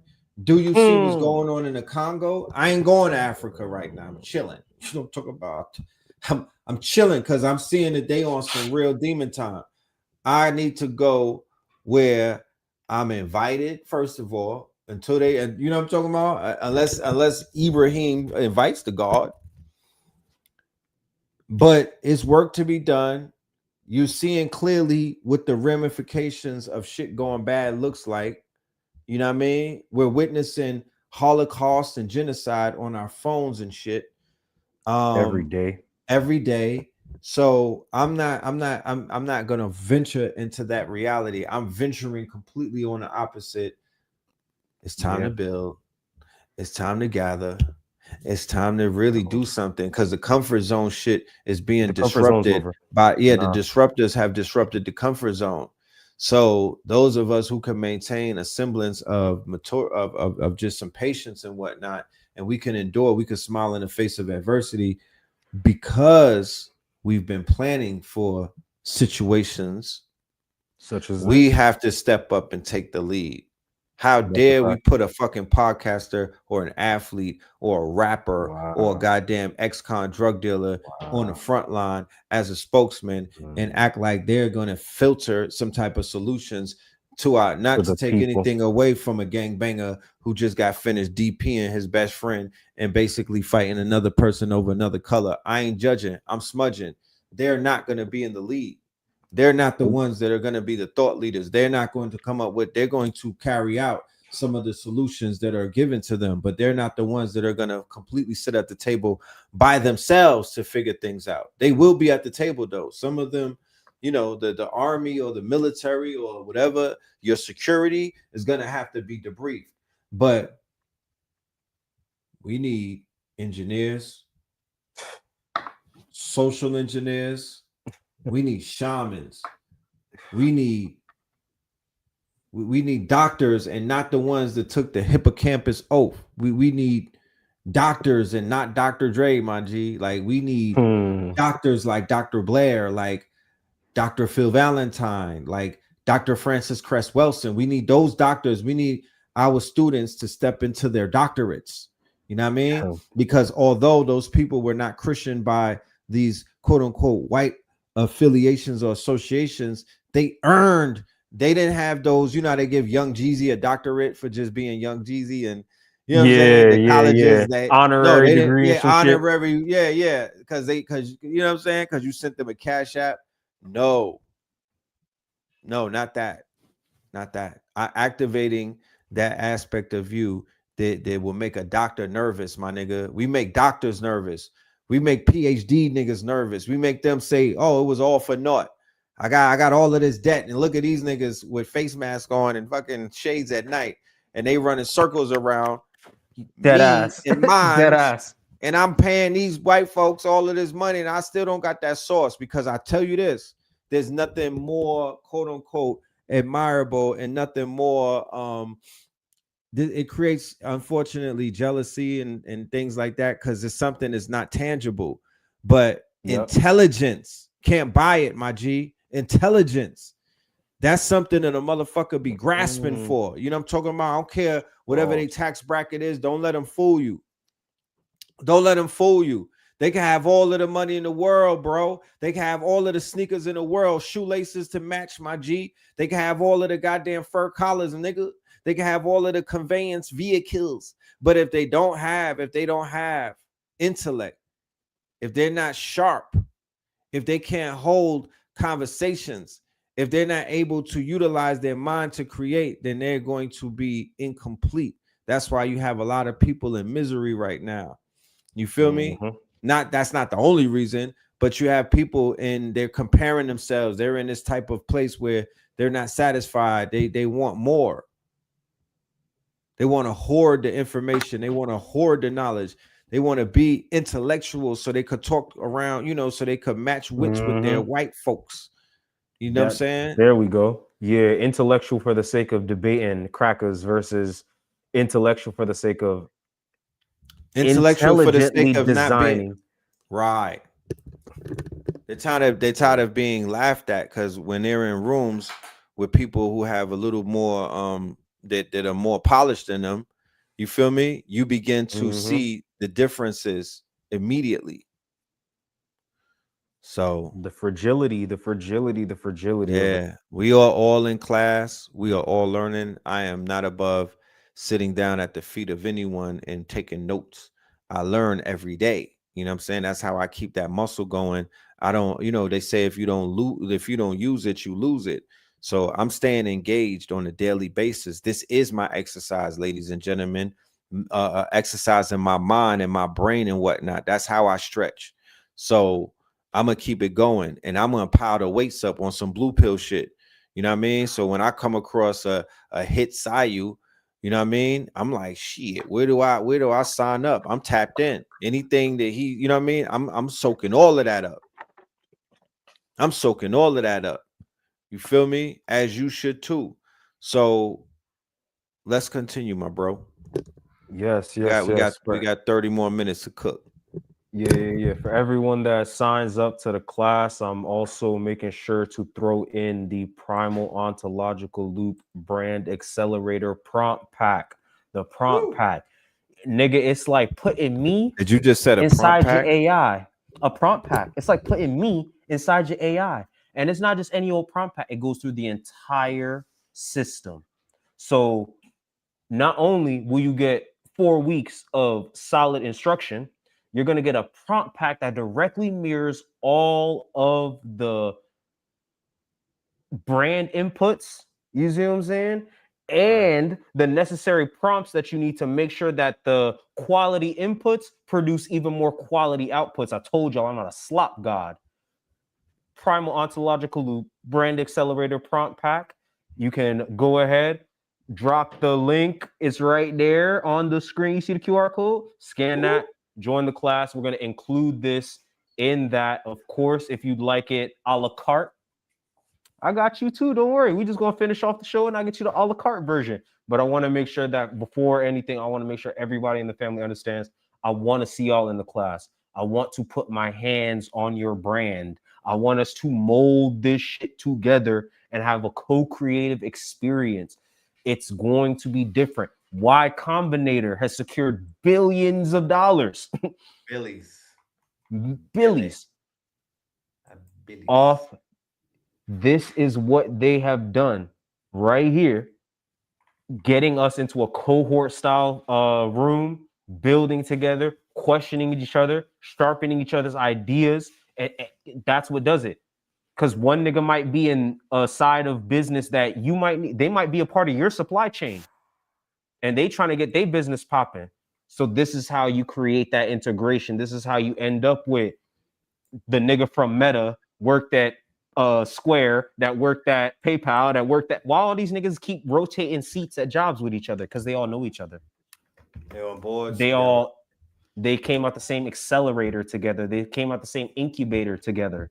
That's why they keep doing all this shit. So let's jump back into the shits. I just wanted to say that you all will be able to get into that when it is ready. Let me see. Boom. Boom. You'll throw the PDF back up. It doesn't let me do it on my side.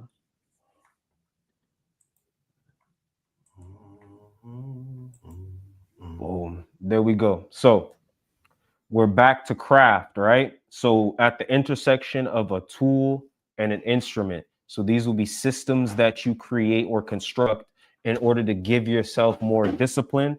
This will be your crafts room. You see what I'm saying? Discipline building, refinement, and repetition dominate this section of the map. All right. The final part is ritual. It's where instruments and weapons come together as one thing, right? It's discipline disruption. When you're doing a ritual, you're doing it to create a type of change in your environment. You're doing the money ritual to create a change in your finance. You're doing the Oshun ritual to create a change in your love life. So you're taking the energy, you're putting it through a disciplined practice that is meant to disrupt, that is meant to change and shift the way you're dealing with energy. All right. These are the 4 spaces, right? So you have 4 types of objects: tools, toys, weapons, instruments. When you place them on a cross-directional axis, you create 4 zones of tool being. What is the nature of the tool? Is it a sandbox tool, something playfully constructive? Is it a mischief tool, playfully disruptive? Is it a craft tool? You see what I'm saying? A disciplined building object, or is it a ritual tool, a disciplined disruption object? These are the first 2 layers of 4 in the tetra tool test. Tetra meaning 4. So 4 types of objects, 4 zones that they create once you overlap them. Step 3 is to spot the blind spots. It's to spot the blind spots, right? So this is just, actually, this part is really important. I want the family to read this, because once you go through and you begin to map all of your tools on this coordinate system, you're going to notice certain patterns start to develop. If you have a bunch of tools and you don't really got any weapons, guess what you don't got? The ability to defend anything you built. Someone can easily come in and kick your sandcastle over because you're not willing to go into the back and forth and debates with niggas to set the boundaries. So they just stomp all over your research. They stomp all over your brand. They do whatever the fuck they want. They troll you all the time, because you're not fighting back. So if you have all tools and no weapons, then you know what you need to work on. But let's switch it up. Let's say you have all toys and no instruments. You play too goddamn much. Get serious about something. Get disciplined about something. What the fuck? Do you see now? As this is why it's an armory audit. The full map is the armory. Where are all of your tools located and what are you using them for? And if they're all piled up in one fucking corner, you have an issue. You have an issue.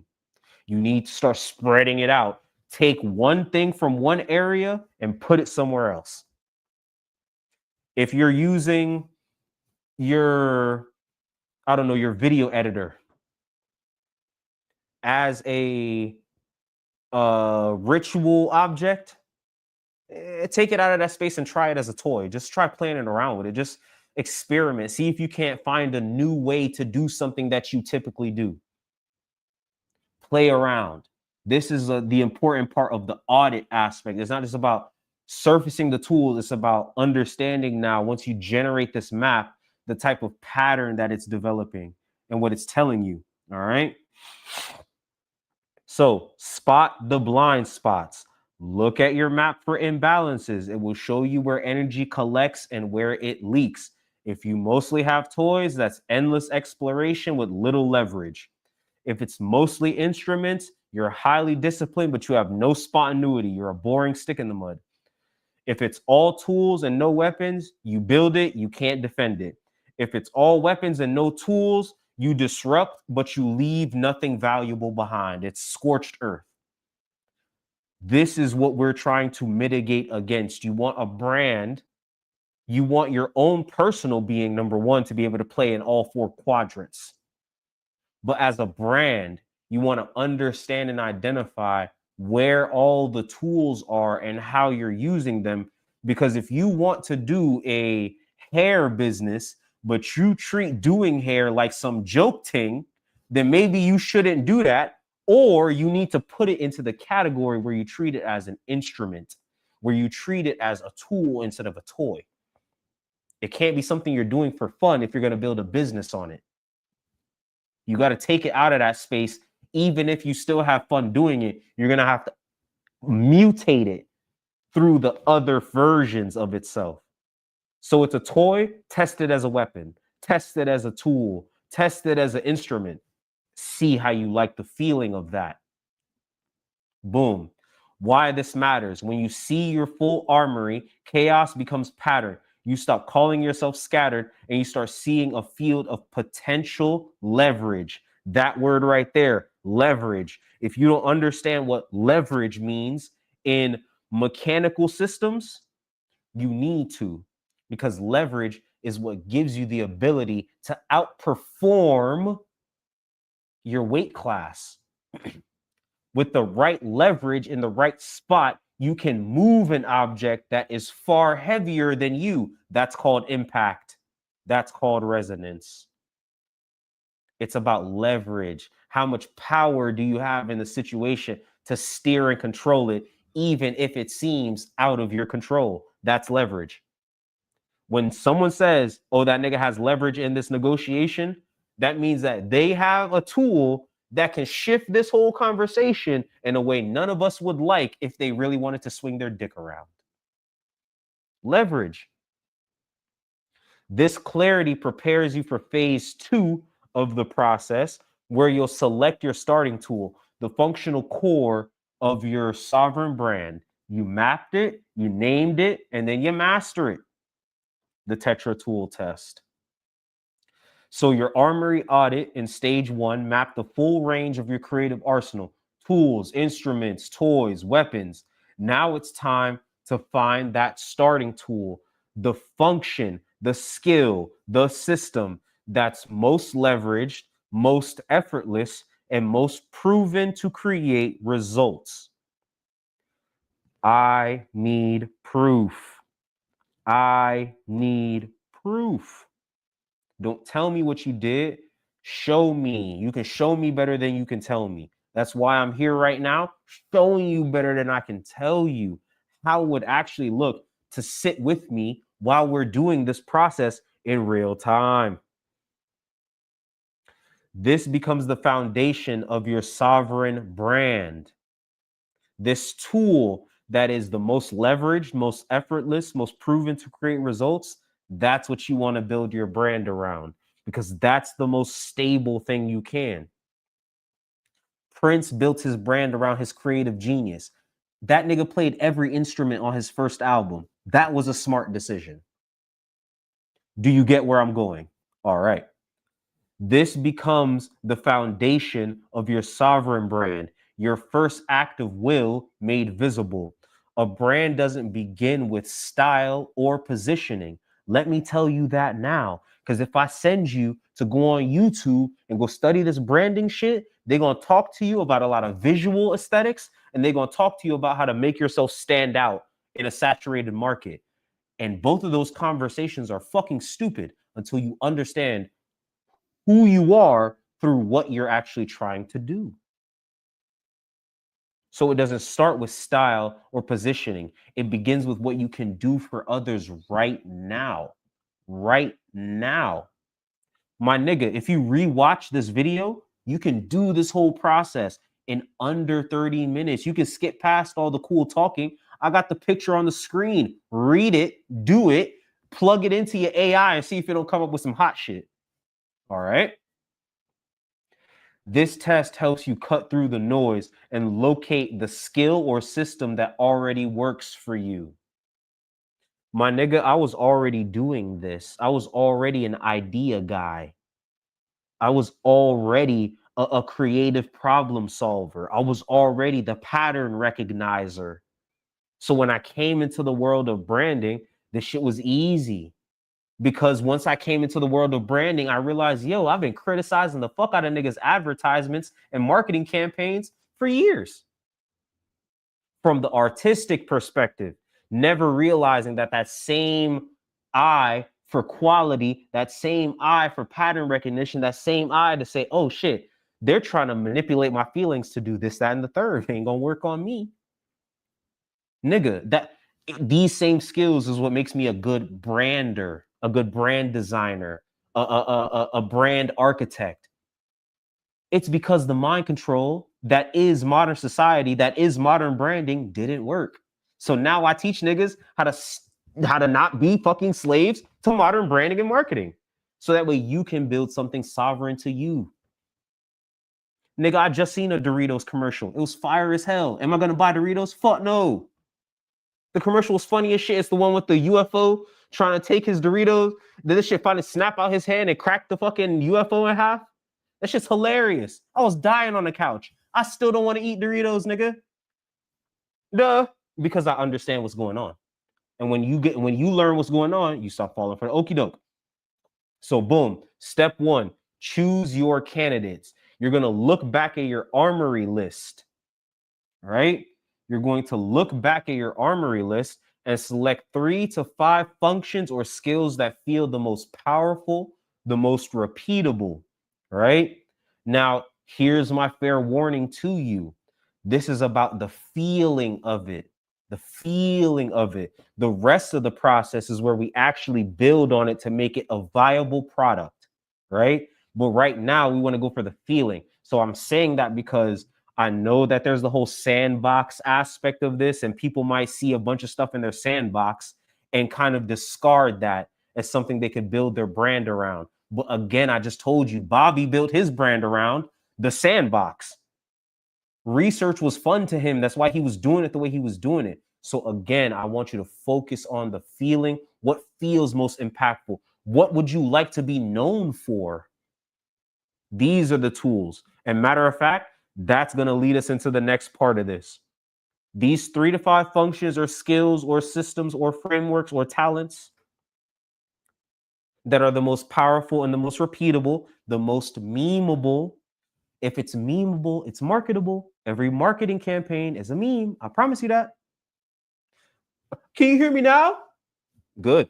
It's a fucking meme. That's why that marketing campaign was so fucking good. Subway, eat fresh.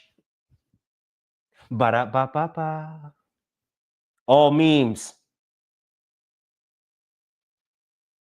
All memes. Okay.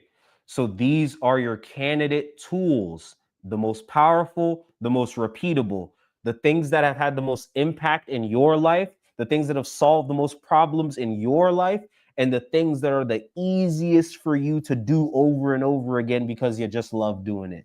These are the tools that you want to pick out of your list. Don't pick the shit that you do that kind of make you miserable. You do not want to brand yourself around that. I am a software engineer. I hate software engineering. The shit is not fun to me. I learned it because I had to. It was a necessary evil. I learned it because I had to. I don't sit around here saying I'm about to go build a nigga website though. I don't brand myself around that because I don't even like it that much. I see the value in the necessity of it as a tool, as a thing. So I'll tell you, you need a website, and these are the things you need to consider, and da da da da da.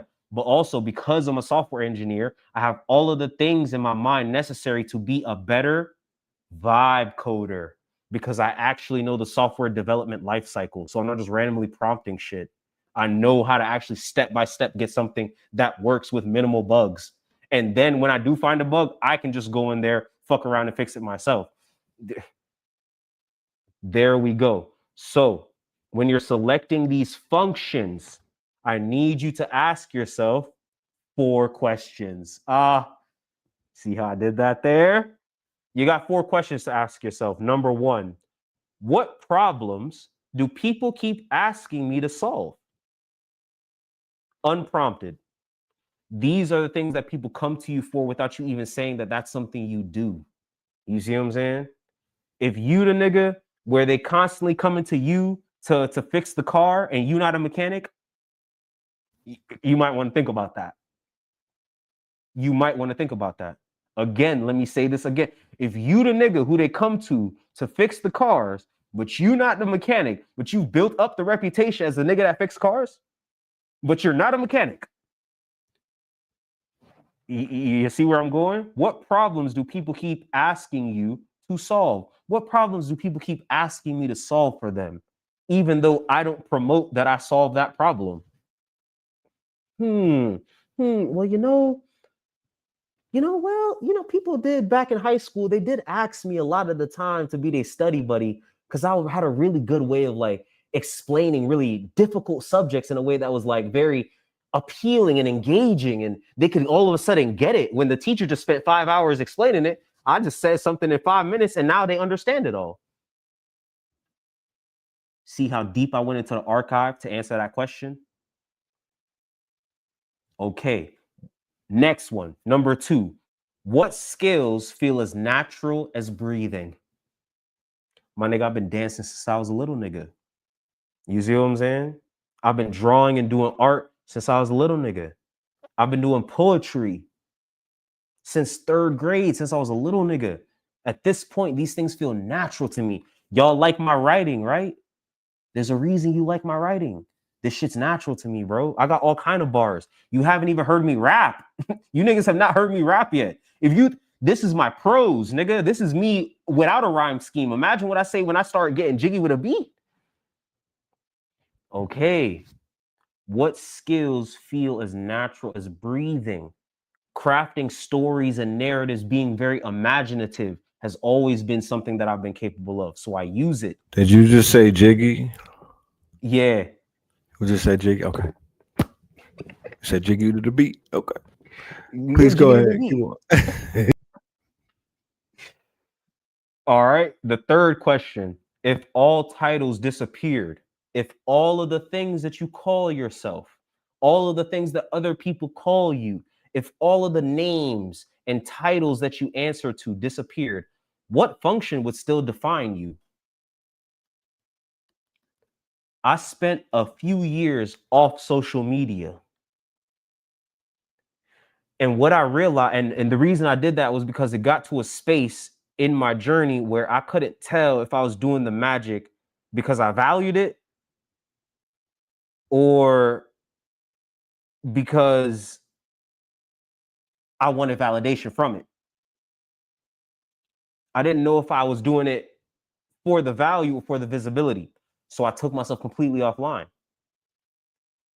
And during those years, my nigga, I made a whole cosmology.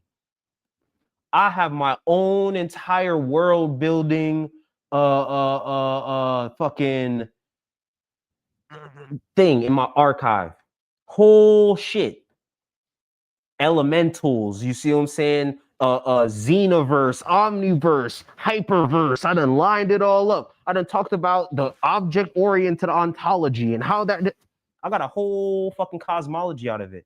And when I was done, that's when I realized, oh, you know what? When I strip myself of all these motherfucking titles, I'm still a goddamn shaman. I won't let it go. Even when niggas can't call me that no more, even when niggas can't address me as such no more, I'm still that nigga. Even without the title, I'm that nigga. So again, that's what question 3 is trying to surface. When you take away all these grand titles, what is it that you're willing to do without them? Who are you without all this praise and worship and vanity shit? I'm not a brand strategist. I'm not even a sovereign identity architect, nigga. You see what I'm saying? Because when I strip myself of all those titles, I'm just really good at recognizing patterns. That's all this job boils down to. All right. Which actions, number 4, which actions collapse effort and produce visible change? Basically, what things can I prove that I'm actually capable of right now? What things can I prove that I'm capable of? So you see how right now I pull up, I got the PDF ready. I can prove that I know what I'm talking about with branding. I can give you real world examples of how these same principles affect real brands in the real world that you love. Boom. You think it took me all day to make this? I made this fucking PDF in one day because I already spent months building out an entire archive of shit. So now I'm more than ready to show and prove that I can make those visible changes or that what I'm dealing with makes visible changes. All right. So bango, let me see. So then boom, this will be the page where you choose your candidates. You see what I'm saying? You write down a little bit about them. You describe what outcomes they create. You see what I'm saying? Then you're going to get to scoring each tool, right? On a scale of 0 to 5, right? Each one of those 4 questions forms one of the 4 categories. Unbidden request is question number 1. Frictionless doing is question number 2. Results evidence is question number 3. And edge of play is question number 4, right? So we're going to rate the tools that we picked based on these things, right? So let's say option A is I don't know, musical engineering. Is that something people ask you for regularly? If people don't ask you to engineer their music, they don't even ask you for your musical opinion, that's a 0. But if they always coming to you asking, hey, bro, tell me what you think about this track, bro. Like, what would you add to it? What would you do? Da, da, da, da, da, da. But you don't even be in a stew like that. They just respect your opinion. Now you're leaning into the 4 or 5 territory. Frictionless doing, right? Is it easy for you to engineer music? Is it something that you actually like have set up? Do you have all the shit at home, or do you have to go to a studio somewhere? You see what I'm saying? And then even beyond that, do you enjoy the process? Do you like it like that? You see what I'm saying?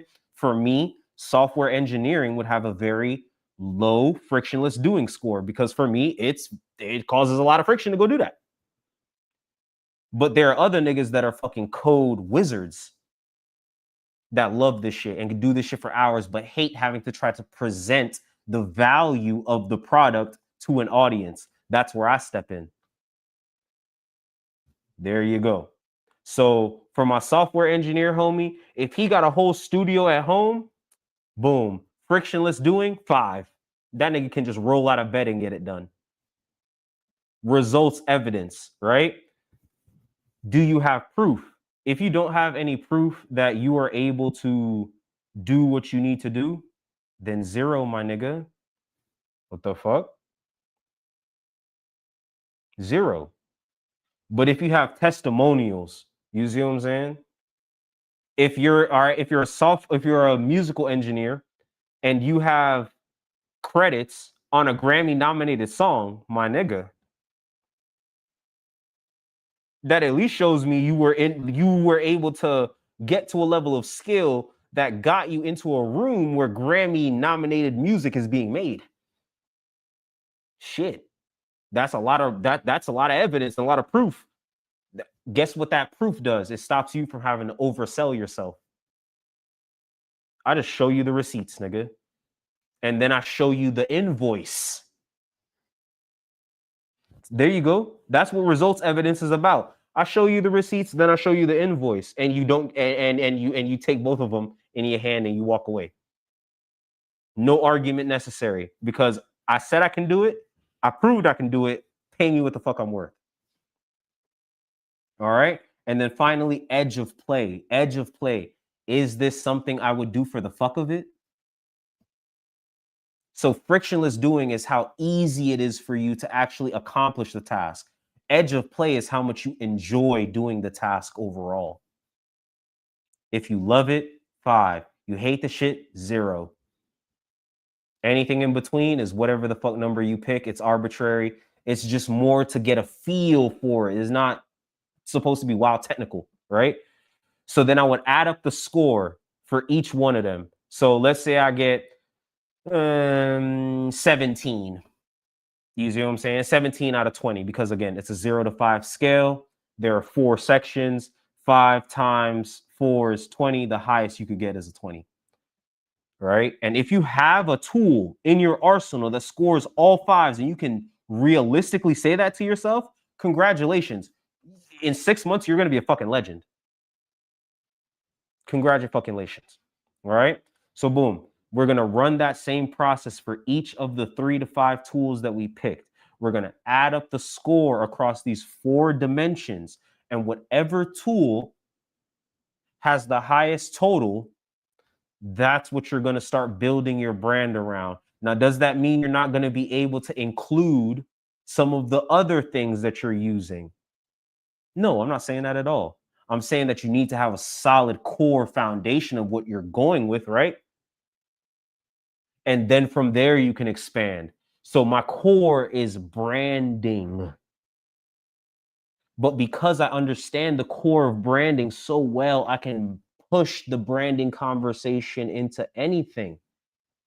Because part of branding is market research. Well, shit, the internet is a major driving force in the market. So now I can talk about memes and how memes affect your money as a brand.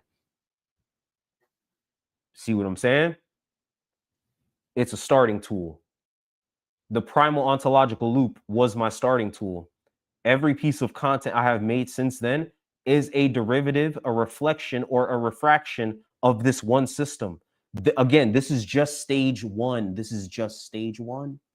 This is just excavating the tool. We haven't talked about the UI UX aspect of it, which is expression. We haven't talked about how it's ultimately going to create an identity for you over time, because that's what an identity is. The combination of a tool with a specific pattern of expression done over a consistent enough period of time, you become the thing. And we have yet to talk about how we translate that into meaning, impact, value. How does what you're doing embed itself into the story of someone else's life to where they cannot live without what you're doing? Okay. So these are the 4 dimensions. I just mentioned them earlier: unbidden request, frictionless doing, result evidence, edge of play. Do they ask me for it without me talking about it? Do I have everything set up to do it easy peasy? Do I have proof that I can do it? Do I enjoy doing it? 4 simple questions, 4 simple frames, and you can figure out what your brand is all about. Step 3, name your starting tool. Select the function with the highest score and keep the name plain. Keep the name plain. Primal ontological loop. Primal, as in, I'm dealing with some really deep ancestral shit. I'm going back to the origins of something. Ontological. It may seem complex, but it's the word that describes what the fuck I'm doing. Your brand is an aspect of your being. Your brand is an aspect of your being. So when you understand who you are and what you're capable of, you understand how to present it to others in a way that they can understand and invest in.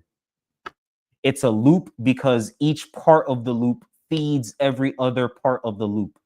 I start with tool because I value utility.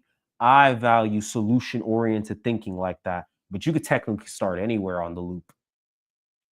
For someone who's more visually and aesthetically driven, I would start them with expression. Let's figure out let's figure out the user interface and the user experience you're trying to generate. And then we can reverse engineer the tools you need to do that. Oh, and then we can talk about the meaning that you're generating. Oh, and then we can talk about who you actually need to become in order to actually express yourself coherently within that aesthetic. You can't be a goth nigga and be wearing all the bright pastel colors. You're not expressing yourself correctly for a goth nigga. You see what I'm saying? Okay.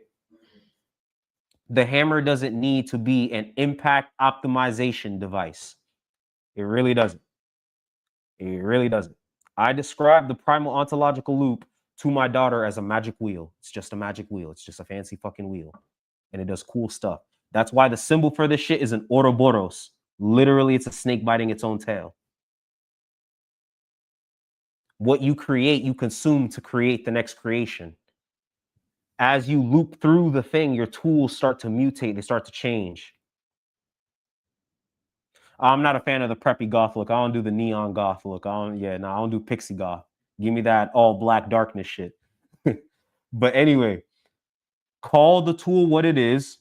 Simplicity builds clarity, and clarity builds trust. Simplicity builds clarity, clarity builds trust. Primal ontological loop. It's about you getting back to the origins of who you are, circling back to the origins of who you are, so you can build a brand that's real to you. There you go. So give it a plain, simple name. It doesn't have to be all crazy. This tool is the genesis point of your brand's mythic architecture, the utility around which your identity, message, and offers will evolve. Step 4. Well, I'm still stuck on step 2. My bad, you guys. Step 3, obviously, right there. And then step 4. Now tie your tool to its purpose. This is the most important part, because this is where I bring in the more traditional aspects of branding in terms of what's known as brand DNA. Brand DNA. It's very Googleable. I'm not making this up. This is not a term I made up. This is what the field calls it.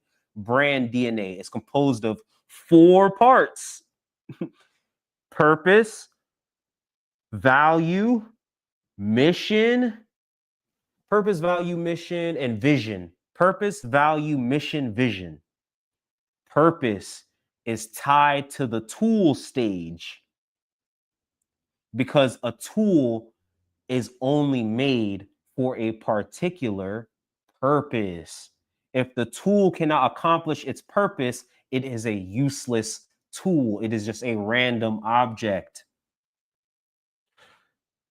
Now tie your tool to its purpose. This converts function into meaning and creates the gravitational center of your brand. How are we going to do this? We're going to draft a purpose statement. This is a very common branding practice. The formula is as follows. I exist to verb, who, so they can result. I exist to do something for a specific audience so they can get their desired result. Does that make sense? I exist to do a particular task for a specific audience so they can get a specific result. That's the purpose draft formula. An example: I exist to translate complex ideas for creators so they can build brands that feel like the truth. Let me say that again so y'all really dig what I'm getting at here. When you tie your tool nature to a purpose and you directly put it out like this, this is how you clarify what the fuck your brand is actually on. So, I exist to translate complex ideas. That's the verb. To translate complex ideas is the verb. For creators, that's the who. So they can build brands that feel like the truth. That's the result. You dig? And then all you got to do, take the tool that you're using, talk about who you wish to serve with that tool. So let's say it like this. I'll go back to the weight loss example, right? You lost 300 pounds. You're a mom, whatever the fuck. You're a mom. And you're a working mom at that. And your career was the reason that, your weight got out of control and the stress of your job, and you decided to take your life back, you know what I'm saying, really own your shit, boom, boom, and you dropped 300 pounds. All right? So for you would say, I exist to create sustainable, easy to follow weight loss programs for busy 9-to-5 moms so they can have the dream body that they want without the BBL. You see how I just flipped that? You see what I just did there? And now you got a whole brand. Now you know exactly who you're talking to, exactly what you're doing, and exactly what you're going to be delivering to them as value. The outcome of this is that by completing this stage, you move from scattered potential to a single point of leverage. Your story no longer needs to sell you. Your story no longer needs to sell you. It simply shows what you do best. From here on, every expression, every post, every product, every service, every collaboration you do will orbit around this functional truth. So just like how they said, oh, they can't take the knowledge from you. Well, a nigga can't make you forget how to ride a bike either, huh? Same thing. Regardless of whatever happens, this functional truth will always be there. You will always be capable of this. Barring some wild ass freak accident, you see what I'm saying? You will always be capable of acting on this functional truth. And even when you're beyond capable of acting on it, you can still guide the next generation. I know a bunch of old ass ballerinas, they can't hit the fucking plie or none of that shit. They break their hip.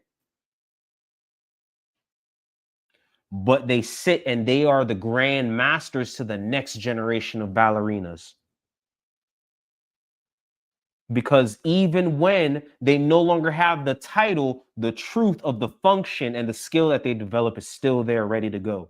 And they can impart it and download it onto the next one. They've made their knowledge repeatable. It's a meme now. And now they make that meme into a module and that module into a fucking course. Hello, I'm cooking.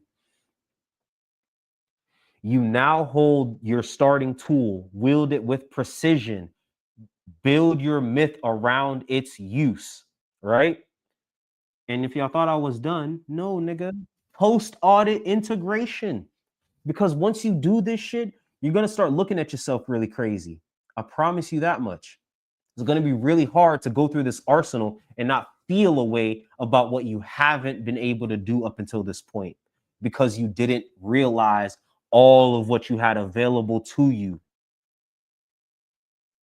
Okay? Your starting tool is more than a concept. It's your first act of will made tangible. It represents the shift from fragmentation to focus creation. The work now is to move from extraction to embodiment, extraction to embodiment. Once you can see the full multiverse of tools that you have available to you, now you need to bring it into the universe by standing on it, embodying it, becoming one with that tool to where it disappears from your conscious awareness. The best carpenters aren't known by their hammer. They're just known as good carpenters. It's almost like they are the tool themselves. They are the toolbox at that point. You don't think about the carpenter's hammers. At least when they're good, you don't. All right. So we need to turn insight into motion. So we're talking about tools to systems. Every tool gains power through use. Your selected function isn't just a skill, it's a system seed. Begin testing it immediately in the field. Refine, document, and measure its effects. Ask yourself, how can this tool amplify my signal, my frequency, my vibration? What new tools of interaction or collaboration does it enable? Again, once you realize these tools, you'll realize that you're able to build more tools with what you already have in your hands. This is what it's able to collaborate and interact with other tools. Where does it already produce proof? Where are you already generating results from what you're doing? Your goal is simple: to turn utility into infrastructure. Ritualization, build rituals around your tool. Ritual transforms routine into mastery and chaos into leverage. Again, Mjolnir, Thor's Mjolnir is just a fucking hammer. But the ritual power and the runic power imbued in Mjolnir. Okay.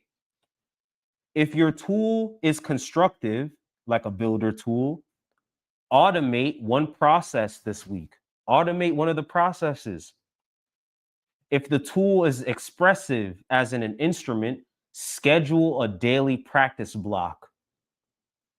If your tool is an instrument, set out the time to practice your instrument. If your tool is disruptive, a weapon, craft one statement or post that cuts through noise with precision. What's one hot take you got that'll really fuck this shit up? Utilize that as a part of your brand. A lot of brands are playing it very fucking safe. You see what I'm saying? They're doing what the algorithm wants. They're playing it safe, but that creates a new opportunity for those who go against the grain, because now you can get the shock and awe of being different from everybody else because you're willing to go out on a ledge that other people aren't willing to go out on.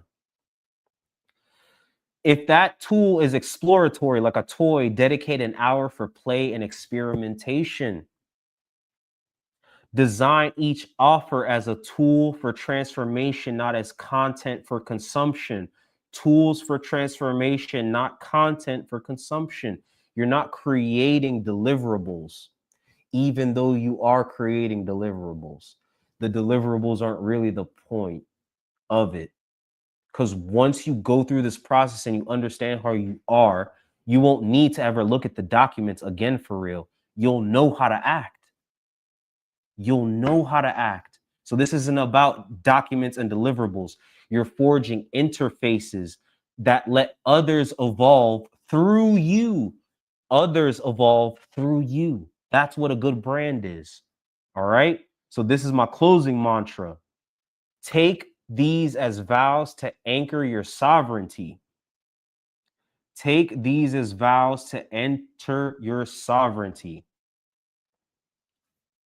What you wield will soon wield you, so choose wisely. Rituals build rhythm, and rhythm builds gravity. The tool is the beginning, the myth is its echo. The tool is the beginning, the myth is its echo. I need you to understand language is a tool. So we couldn't have told each other myths until we figured out the tool of language, nigga. All right. The tool always comes first. Myth is a tool in and of itself. So a myth is a tool about a tool. It's a story about a tool about a tool. It's a story as a tool. A myth is a story as a tool for psychological engagement, for personal development engagement, for social engagement. Hello. When you finish this worksheet, you've done more than define your brand. You've created a living system of meaning. Test it, refine it, ritualize it. Let your tool become the axis from which your myth turns. Your sovereignty begins here. Primal Ontological Loop Brand Accelerator, 4-week course, 4 weeks, 4 chambers. This was just chamber 1, and this isn't even a full clip. This isn't even the full clip. I promise you. I went 2 hours, and this is just the practical aspect of it. You still need more theory to bring this together. So again, I say to you, sign up for the course. We are throwing in the Primal Ontological Loop prompt pack so that way you can put me in your AI. And you can also get the kind of advanced cutting edge branding, research assistance, and all those things that I use to build this shit here. I'm literally selling you the exact solution I use to build this plane while flying it. Tools. Ooh. If you like what I'm doing here,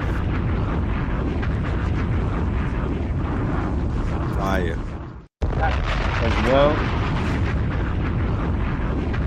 Family, let me get a 1 in the chat if you have gotten a ticket or if you plan on purchasing a ticket for this workshop. It is a 4-week workshop. We recommend that you be with us the whole 4 weeks. However, we made it to whereas you could actually just get 1 weekend. You know what I mean? You could do it week by week, although it will cost more than just getting it for the whole 4 weeks. Now, scan that QR code right there on the screen with the little duck in the middle that looks like a LL Bean duck or something, but hit that J Crew duck. Hit the QR code and sign yourself up for this workshop we have. It is beginning on November the 6th, which is a Thursday. It will last every Thursday up until that point. We will be doing it from the hours of what are the hours? The hours. Shit. We haven't actually discussed that yet. Matter of fact, we'll probably do it. We'll have to discuss that, but it'll probably be similar to this time here since, what I'm saying, this is the time the family's kind of used to seeing us get together. So probably 6 p.m. Eastern, 5 p.m. Central Time. We'll get going. We'll get rocking on class every Thursday. And of course, we'll have the recordings and everything. Because I'm literally shifting my Third Eye Thursdays in order to do these 4 weeks with the God, you know what I mean? But I know that this is something that people were very enthusiastic about from the first time that they met him. I was getting a lot of requests. Yo, is this brother gonna do a class? Yo, could this brother break down what he talking about? Yo, this brother got a book. Yo, does this brother da da da da? So he has a Substack. He has a prompt pack. He has a whole course. He has a book that's coming at the end of that course. He has a toy that's already been generated and created in his image. So the brother hit is off to a fire start. He's jumping in like an assassin, taking heads with him. Yeah. He put the N in Jason, the N in Jason for ninja. So yeah, man. If there's anybody in the audience that has some questions, I know that you was definitely going in. I don't want to assume that there's nobody outside in the audience that want to ask a question or may need some clarity as to what it is that they were hearing. Yeah. If y'all got questions, shoot for sure. I definitely want to make sure I just leave the family with as much detail as they need to make an informed purchasing decision. But this is again just stage one of the process. This is the Tetra tool test. As you can see, there's a lot of 44 energy in this tool test, but it's about excavating and understanding your primal function so that way you can begin to build around that. You see what I'm saying? I want you to build something that you're up, build a life you want to live, right? So this is more about like lifestyle branding than anything, or branding as a lifestyle, right? Getting you into that space where you're doing what you love and you love what you're doing, so you never actually have to take a day off. Like again, I don't think you build pyramids without having that level of passion and investment in what's going on, right? So I'm trying to bring back that level of cultural, social power and commitment that we used to have, so we can have it today, so we can build communities around each other. Honors. That's lit, my brother. I want to say Yeah. definitely thank you. The family was loving it. You know what I mean? They said that they cannot wait to attend the class. I would highly suggest that we familiarize ourselves with the 5 episodes that me and this young brother have done. You could easily Mhm. find it by just clicking on live video inside of the YouTube channel. He also opened up for the last lecture that me and Blue Pit did. The last lecture we did, Magafest Destiny, American Gods number 10. That was one of his first openers on the lecture stage. If I'm correct, I'm not too sure. Maybe. Very correct, actually. Oh, okay. I thought maybe you would have opened up for Umar or something. I don't know. Sure. But nah, we honored, brother. We are definitely honored. My network is my net worth. I feel a Facts. trillion times wealthier with you on board on the team. You feel me? Like I'm feeling Facts. like Don Thank you. Sterling. Yeah. I'm feeling like Don Love Sterling. that. Love that. Bunch of rich niggas working with me. For the But family who might not be able to swing the full course, you can purchase the worksheet, the workbook here yes. on my Substack. You can get this a la carte. I will put the link in the chat. But it is my Substack storefront. I call it the Bazaar. Is that hyperreal ontological marketplace where I sell digital tools that are going to change the nature of reality around you. All right. So you can go there if you really want to jump ahead and get the prompt pack. Maybe you can't take the full class, but you still want me inside your AI. You can do that. I have identity rituals in there that you can use, brand identity rituals. You can also just book me for my regular services and offers as well. You see what I'm saying? If you need a brand manager, brand strategist, marketing help, content creation help, I'm a full stack content creator. So if you need any of those services, you can check me out on there as well. Let me drop this linky link. Boom. So that's hitsayoaku.substack.com/p/the bazaar. The link is in the chat right there. But of course, you can always just visit my Substack page. It'll take you right there. I appreciate the family. I appreciate everyone here. Please don't hesitate to reach out. Let's work together. Let's do this, whether it's one-on-one in the cohort or whether you slap me inside your AI system and say, Aku, what the fuck? I want to be the greatest hot dog seller in the universe. How do I get there? How do I beat Nathan's? And I help you do it. I help you do it. That's right. Shit. No judgment. No judgment at all. So, No family, thank y'all judgment at so much all. again. I appreciate all the love and support. I know we got to move into the next one because Spin ready to cook. I done set off, you know what I'm saying? I done set off the stage, heated it up for a little bit. Now Spin about to come through and really AI the fuck out you boys. God damn, you better step over the body with the AI. Yes, that part. So Spin is in Atlanta, ladies and gentlemen. So I'm going to make my way towards the guard because it works better when we linked up, you know what I mean? And we form Voltron like that. So we're gonna be back for Techno Tuesdays. You will see you'll see the time and you'll see the notification. Just keep your notifications on. Make sure you hit the like button. Make sure you hit the subscribe button. Make sure you tapped in because we are going to be letting you know when it's time to go live. This one is going to be powerful. So with that being said, word from our sponsors, and then we are out of here, y'all. You dig? Peace. The gods of intelligence aren't myths.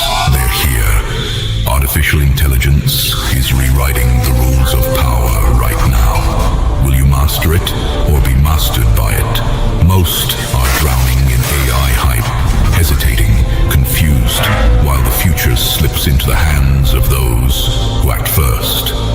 That's why Blackmagic 363 presents AI Masters, the Gods of Intelligence, with Seven Bomar and Red Pillar, two visionaries revealing how to align with AI to elevate your life and unlock true power. Seats are limited.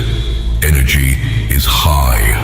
History is unfolding now. Click below and reserve your spot for AI Masters, the Gods of Intelligence.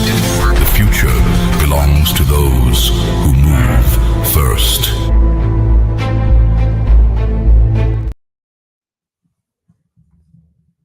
Yes, sir.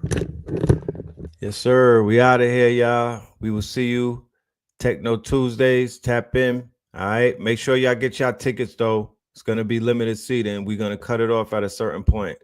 All right. But go ahead and take advantage of the deal that the God is giving you. That prompt pack is crazy. I've been using it. Yes. I feel like a young hit. All right, y'all. Peace.